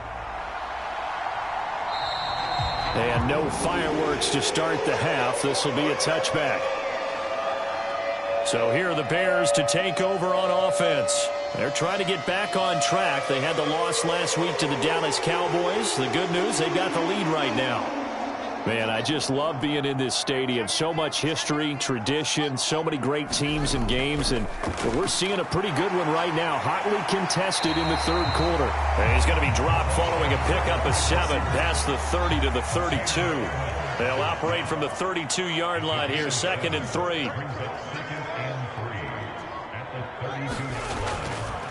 Here's a handoff to Hunt running left.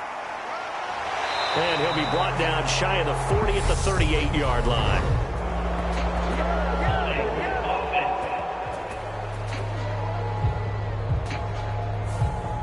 They'll come up now on a 2nd and long after the hold. Now a shotgun snap as they'll look to throw. On the slant, he's got Davis. And he's taken down, but able to slip across the 35. Line of scrimmage, the 37 on 1st and 10. Fields tapping it forward, jet sweep. And a 5-yard gain gets him to the 42. That's a nice job there defensively, being able to diagnose that little touch pass. They saw it coming, converged on it before he could get much out of it.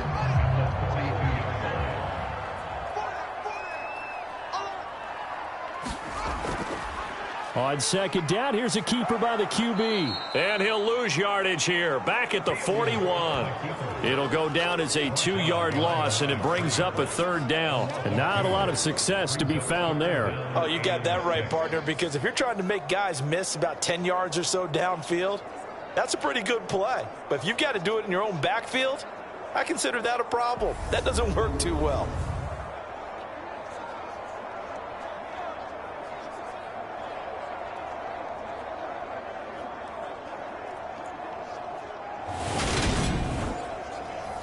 They are in need of 6 yards here if they hope to move the chains.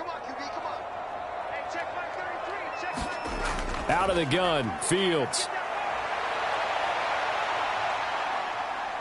And he works his way past the line of scrimmage and then slides to a halt. Here comes the Bears punter now as he's on to kick it away.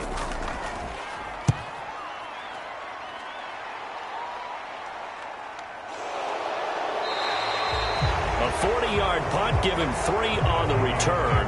And they will take over 1st and 10. It's the Vikings' turn on offense. We get ready for their first possession of the second half. And their defense did its job by forcing the punt to start things out. And now, Charles, can the offense get in gear? I think, partner, you can sense them saying, okay, the first half was theirs, but now let's get the momentum back on our side. Ball has it knocked loose.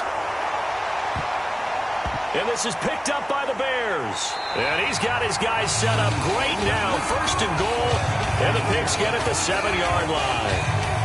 A little careless with the football. And he also had a fumble loss last week, didn't he? He certainly did. And when I'm watching him play, the one thing that comes to mind is always remember, traffic, turbulence, people around you, 2 hands. Get 2 hands on the ball. Grip it tight. I know it looks cool to have it in one hand. Put it away, tuck it away, because you've got to take care of the ball. The defense gets him the ball via the turnover. Now can this offense cash in? 1st and goal. Following the fumble recovery. Fields over the middle, complete. That's Hunt. And he'll get nothing out of that one. No gain on the play. And it'll bring up a 2nd and goal. They'll try again here from the 7 on 2nd and goal. Here's the option play now to the left. Fighting for the end zone. He lost the football. It's out. And the Vikings pick up the football. And a big turnover there as his guys will get the football back. And this is one of the dangers of letting your quarterback run the football. But now look, he goes through ball security drills just like a running back does. But most of the time the quarterback swings the ball away from his body. And in traffic, sometimes they forget to protect it. Minnesota's offense takes over possession. And they take over in a precarious spot here, albeit after forcing the fumble at the goal line. This is safety territory as they start from their own 1. And now before the ball changes hands, they're going to take a look at this just to make sure that they have it right.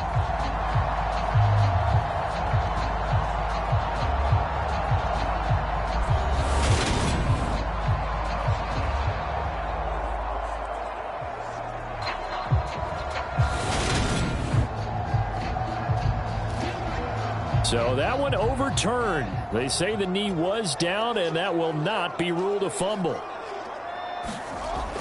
Hunt. And Hunt is not going to get there.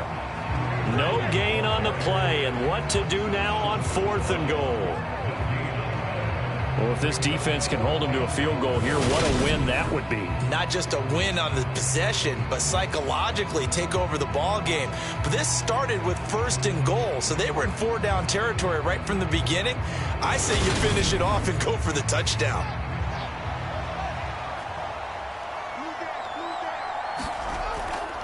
They run for it with Hunt, and he's into the end zone. Touchdown, Bears. Kareem Hunt with his 13th touchdown of the year and 2nd of the game. And the Bears' decision to go for it pays off with 6 points. So that, Charles, a big decision there on 4th and goal, and it works out. And that is an example of a coach who's confident in his team.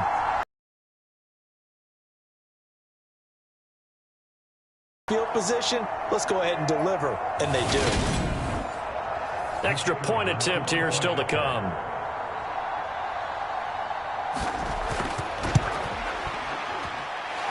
And his guys will take a 10-point lead. Just a 4-play drive that time. And Kareem Hunt, the one to finish it off, as he did so with a touchdown run. Fielded just outside the goal line. And he takes this near the 25. Just a little pass there. Call it the 26. And now out comes Minnesota. They're sort of seeing themselves spiral out of control. Let's see if they can get things back on track. And this is where the coach is walking that line of being calm and really being firm with his team. I had one tell me once, when we were having a tough patch, this too shall pass, this too shall pass. And finally we kept having a rough patch. He said, but you got to do something to make it pass. And that's what they have to do. They've got to get some control back, get themselves reasserted, and calm things down. See if they can get calm and reassert themselves here. And he can't get rid of it. He's taken down. Draymond Jones. What a play by him. That's going to go as a loss of 13. That's number 4, sack number 4. They had 4 last week, so he's been down on the ground a lot. Partner, they say the eye in the sky does not lie.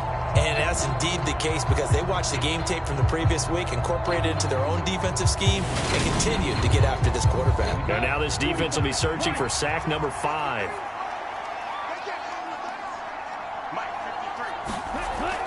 On 2nd down, Swift. So able to break through the initial contact and then down right near the 25. And they only get a yard back there. They'll be left with a 3rd down and long.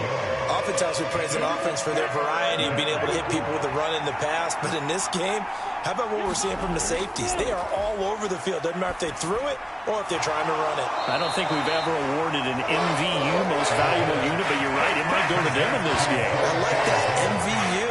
Well done. They do get 7 out of that, but not enough to prevent a 4th down. That's certainly playing down in distance very well by the defense, isn't it? Take whatever you want underneath, by all means. Here's Thomas Morstead now, as he'll kick it away for the 2nd time.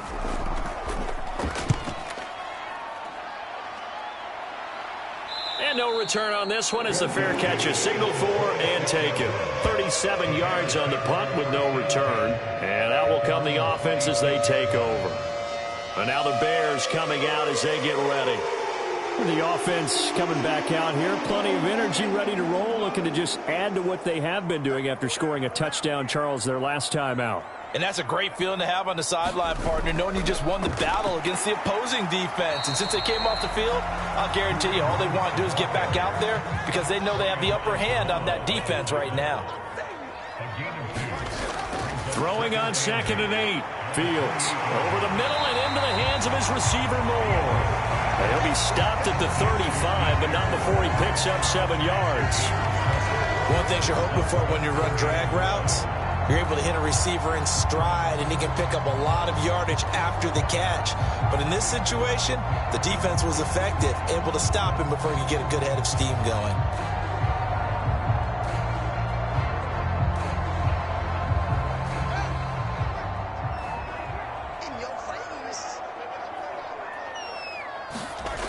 Fields to throw on 3rd and 1. Over the middle, and that's caught by Kmet. And he will have the Bears first down, and comfortably so, as he gets 5 there on 3rd and a yard.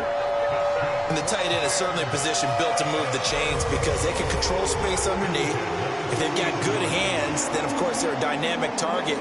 But one other thing is they're right in the sight lines of a quarterback on just about every play. And that makes it easier for the quarterback to pick him out and deliver. And they'll let the quarterback keep it here on 1st and 10.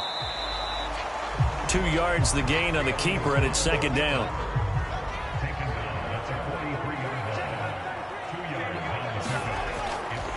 Now a handoff. Hunt's going to run left. And he'll lose yardage here. Back at the 41. They give those 2 yards right back, and now they're looking at a 3rd and 10. I like the strategy. Extra tight ends, extra beef. They want to run the football, but that means they probably want to run it inside. If you get strung out on the perimeter, you're in peril. Yeah, we saw the result, negative yardage.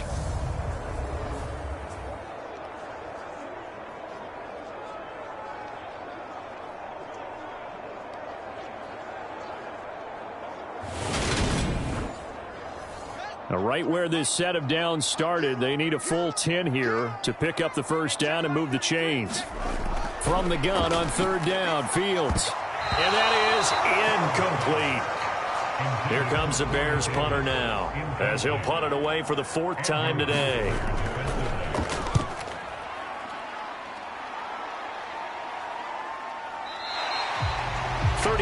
Yards that time on the punt. And it will be 1st and 10 as they take over. And out now come the Vikings. And our game's hit a little bit of a lull here, a little bit of a snag. Punts on back-to-back drives. And old school coaches don't necessarily mind that. Didn't turn it over, right? Didn't create a big play for the other team. Right now what you're looking for is, can you gain an advantage in field position? And that's what both teams are seeking right now. Yeah, they'll be seeking to gain that advantage here on this drive. Hall now, going to throw again. In trouble here, and down he goes. Back at the 8-yard line. Draymond Jones able to get in there for his 2nd sack of the afternoon. So one quick, easy analysis about why they've struggled so far. They keep putting themselves in 3rd and long situations. They just took another sack right there. And the offensive film session tomorrow may be a little longer than it normally is. Not a lot of positive grades will be handed out thus far. This offense in desperate need of a conversion as they come up on 3rd down. Back to throw. Hall. Throwing the out route, incomplete. It's Hopkins. He'll get 17 back there, but it'll still lead to a 4th down. I don't know how many times, not just in my playing career, but you and I working together, have we ever heard a coach say, you know, I just don't have that play on my call sheet. And that's really what we had here. That was a big hole they were trying to get out of. Yeah, big gain, still a ways to go, though. Here's Thomas Morstead now, as he's on to punt for Minnesota.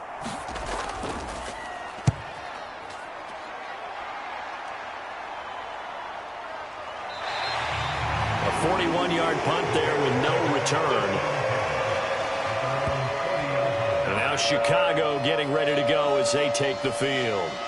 This crew had to punt last time they had the ball, but when you've got a lead like this, you content to play the field position game? You are to an extent, especially if you like your defense, because you have the lead, you've been controlling the game.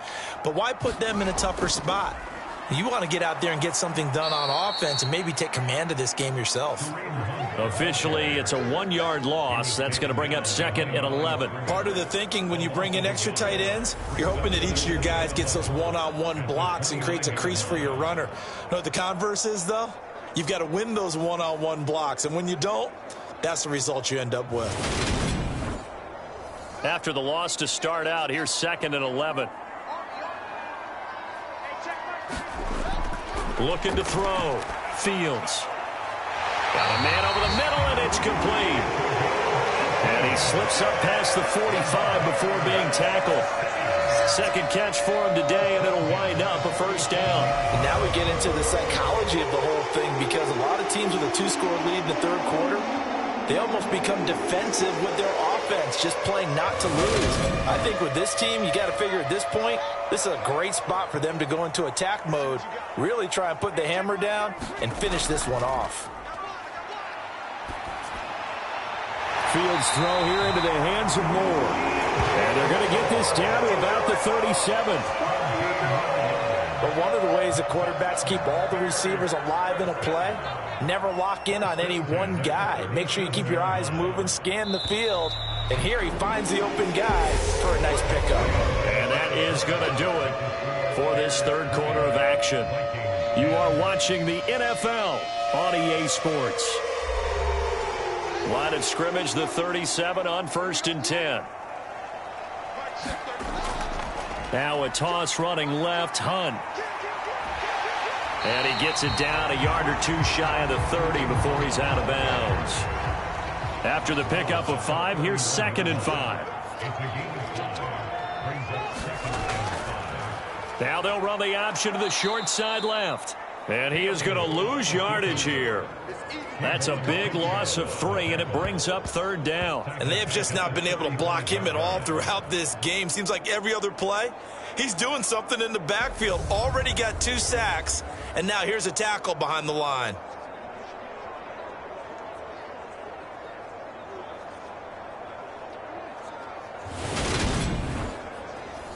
So 3rd down now. They need the 27-yard line for a first. Back to throw. Fields. He'll leave it for Hunt. Complete. And he's going to be brought down short of the first at about the 31-yard line.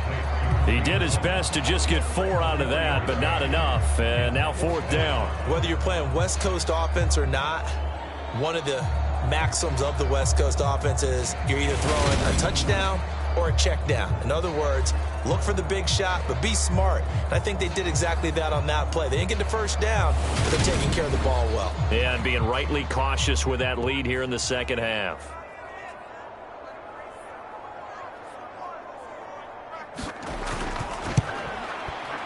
And this one is right down the middle, and that will extend their lead even further.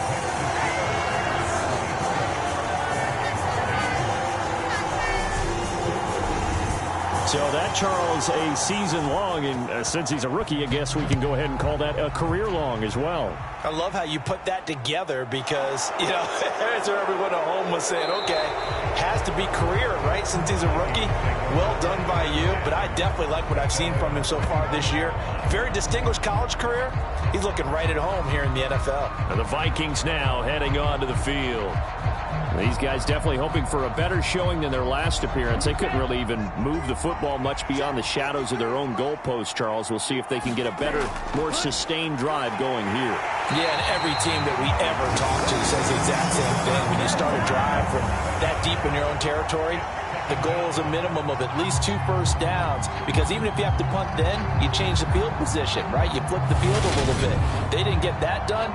This time they want to string together a nice drive and help themselves out.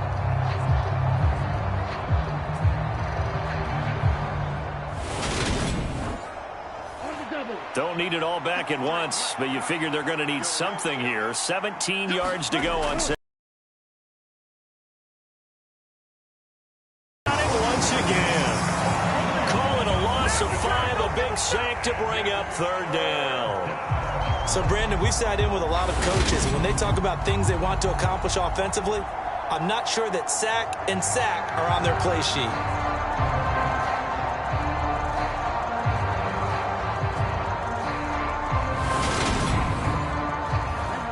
The Vikings on 3rd down. Just 1 for 5 to this point. This will be 3rd and forever.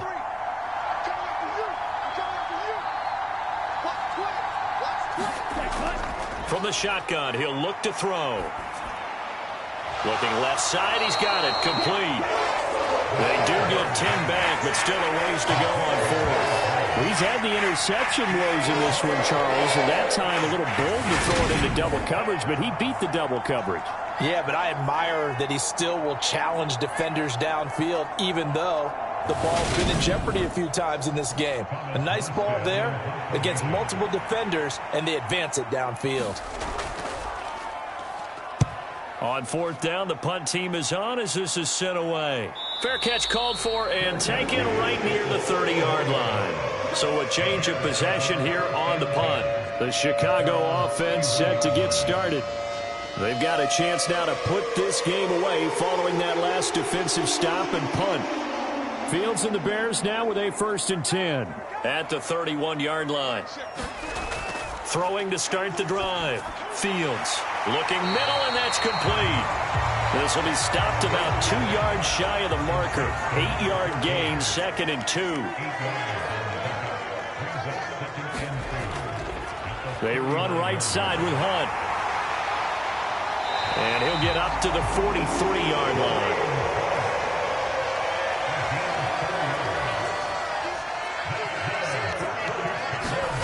One play action. Fields under a heavy rush, and down he goes. John Kaminsky. Credit him with a sack as he buries him for a loss of 10. And this dominant defensive performance continued on that play. This poor quarterback has not received the protection he needs and has had to pick himself up off the turf far too often.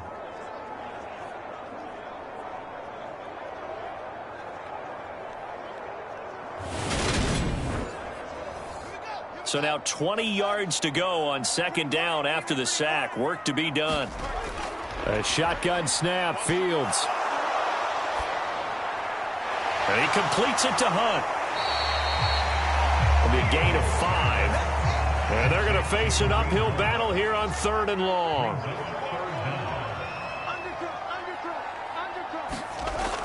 Looking to throw. Fields. And it's going to be incomplete. He was able to catch it there on the right sideline, but out of bounds, says the line judge. And it's going to bring up 4th down. Here comes the Bears punter now, as he's on for the 5th time here today. And he deserves a bronze leg as he gets this one away. That'll go as a punt of 34 yards that time. Minnesota now ready for their next possession. See if they can put this drive in the end zone, Charles, because it's been a little bit of a rough go at times. They've had to punt the football a ton in this ball game because of stalled out drives. So are you saying that you're kind of tired of seeing the punter run out there and do his thing during this game? Is that what you're trying to say? Well, I mean, I'm okay with it. I have a feeling that this offense, they don't want to see the punter again. And frankly, the punter doesn't want to run out there anymore himself. He would love to see his offense put together a drive and give his leg a rest. They go back to the ground, this time Swift. And he'll be brought down shy of the 40 at the 38-yard line. 9 yards to pick up there, and it's a 1st down. Well, that was a unit that understood exactly where the 1st down marker was, handed it to their guy who could run it, created some space, and he got there. So signs of life in what's been a dormant offense in this 2nd half. Here's 1st and 10. Back to throw. Hall. And this will be incomplete. Physical play on the football there, and it's 2nd down. An incomplete pass on 1st down. That leads to a 2nd and 10. To throw again. Hall. And he'll go down. The Bears get there for the sack. Draymond Jones able to disrupt yet another pass play. That is his 3rd sack of the afternoon. I remember throughout my career hearing defensive coaches always say, guys, you got to earn the right to rush the passer. Well, they put themselves in a great spot with this big lead, and they know they've got to throw the ball. These pass rushers have to be salivating. It is pin your ears back time indeed. And some secondary help here for the defense in the nickel on 3rd and long. Looking to throw. Hall. Throwing middle, and it's complete. That's a 15-yard pickup, but it'll lead to a fourth down. All right, this is the time of the game where they're down a couple of scores, and they've really got to get some yards in chunks, and they know the defense doesn't want to give those up, but they've got to find a way to take them anyway. Now the question is, can they string a few of those together?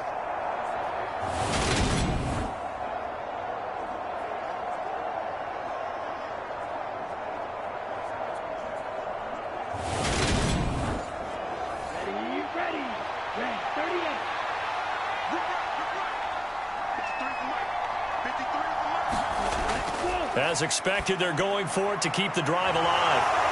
And they're going to get this to about the 44-yard line.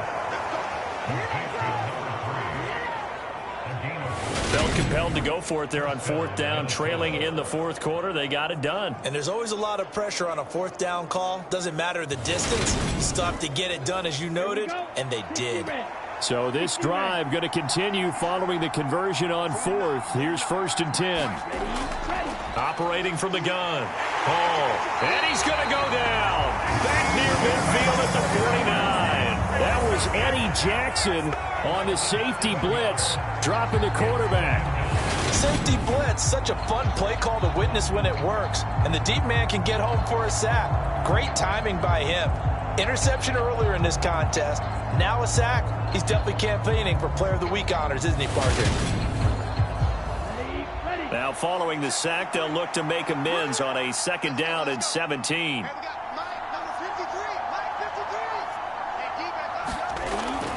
Out of the gun, they'll look to throw. Open man, he's got him, the tight end Hawkinson. And they'll get this down to around the 47-yard line. And we're definitely getting towards the point of the game where not getting a lot of yards is secondary to keeping the clock moving. I mean, to me, that's a double win defensively. Short gain and some more time off the clock.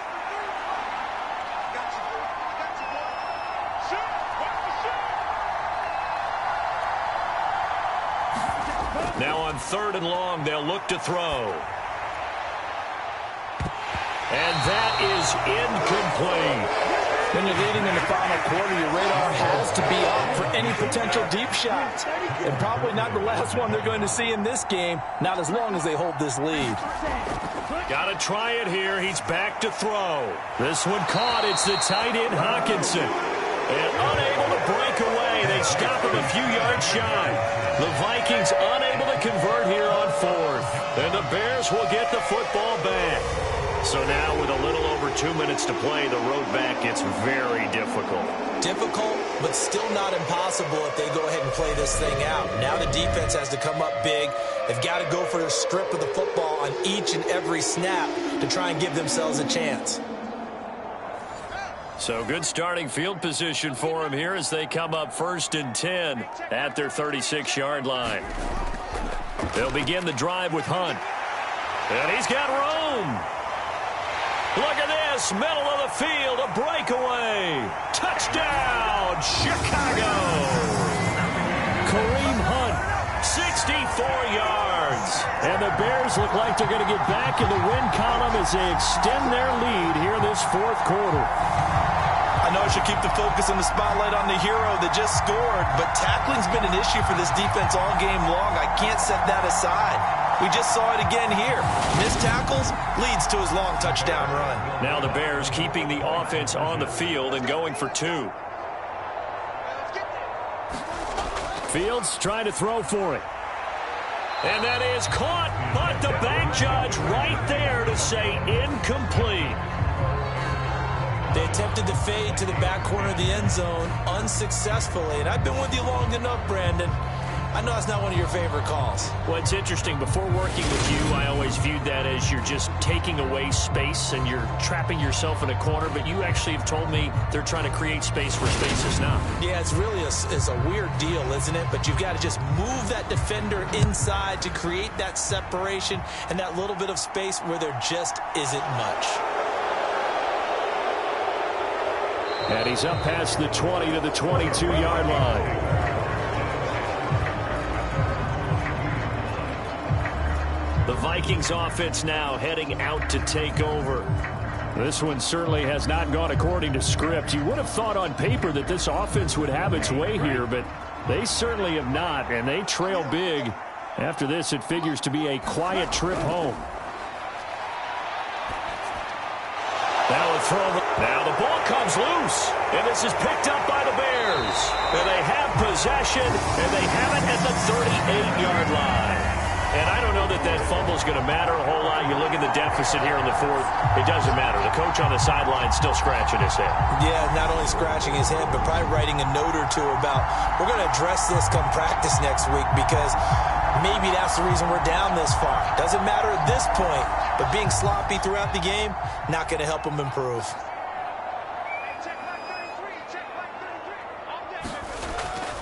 On first down, they'll run with Hunt. And he is going to be stopped up at the line of scrimmage. And we'll have a stoppage as well as we have reached the 2-minute warning. Officially nothing on that last run. They'll try again, 2nd and 10. They run again with Hunt. 2 yards the loss, and now 3rd and 12. On this day, the ground has been his, but at least on that individual play, we just saw the defense finally with a win. Yeah, they finally got one, and that's a win for them, but all game long, he's seen the holes, and they've been huge for him. Kind of like a baseball hitter in the zone. The ball seems bigger, and he's just whacking it. These guys, they've got it going today.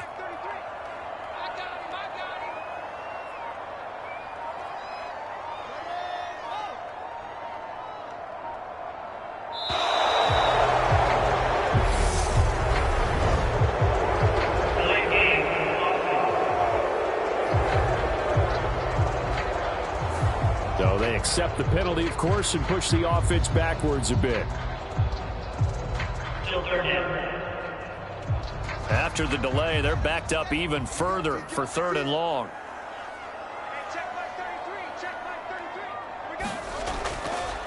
Hunt will try going up the middle. And a good job defensively. They stop him short of the first at the 32. It'll be a pickup of 13, but it'll still lead to a 4th down. This offense really put themselves in a tough spot on 1st and 2nd down, needing long yardage to try and pick up a 1st down, and they ended up getting a great run. Explosive, picked up nice yardage. You don't expect to be in this situation on 4th down, but guess what? It all started with what happened on 1st and 2nd down. Really put them behind the 8 ball.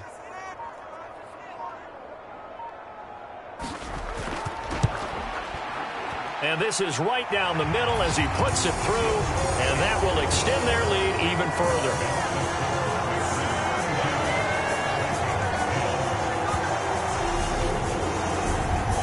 Well, after that last sequence, they're sitting pretty comfortably. They force the fumble, get the field goal, and expand on that lead here in the 2nd half. And don't expect them to rest on their laurels after that kick either. They'll keep their effort up until the final whistle. They don't consider any lead safe. Now the Vikings offense gets set to take over here.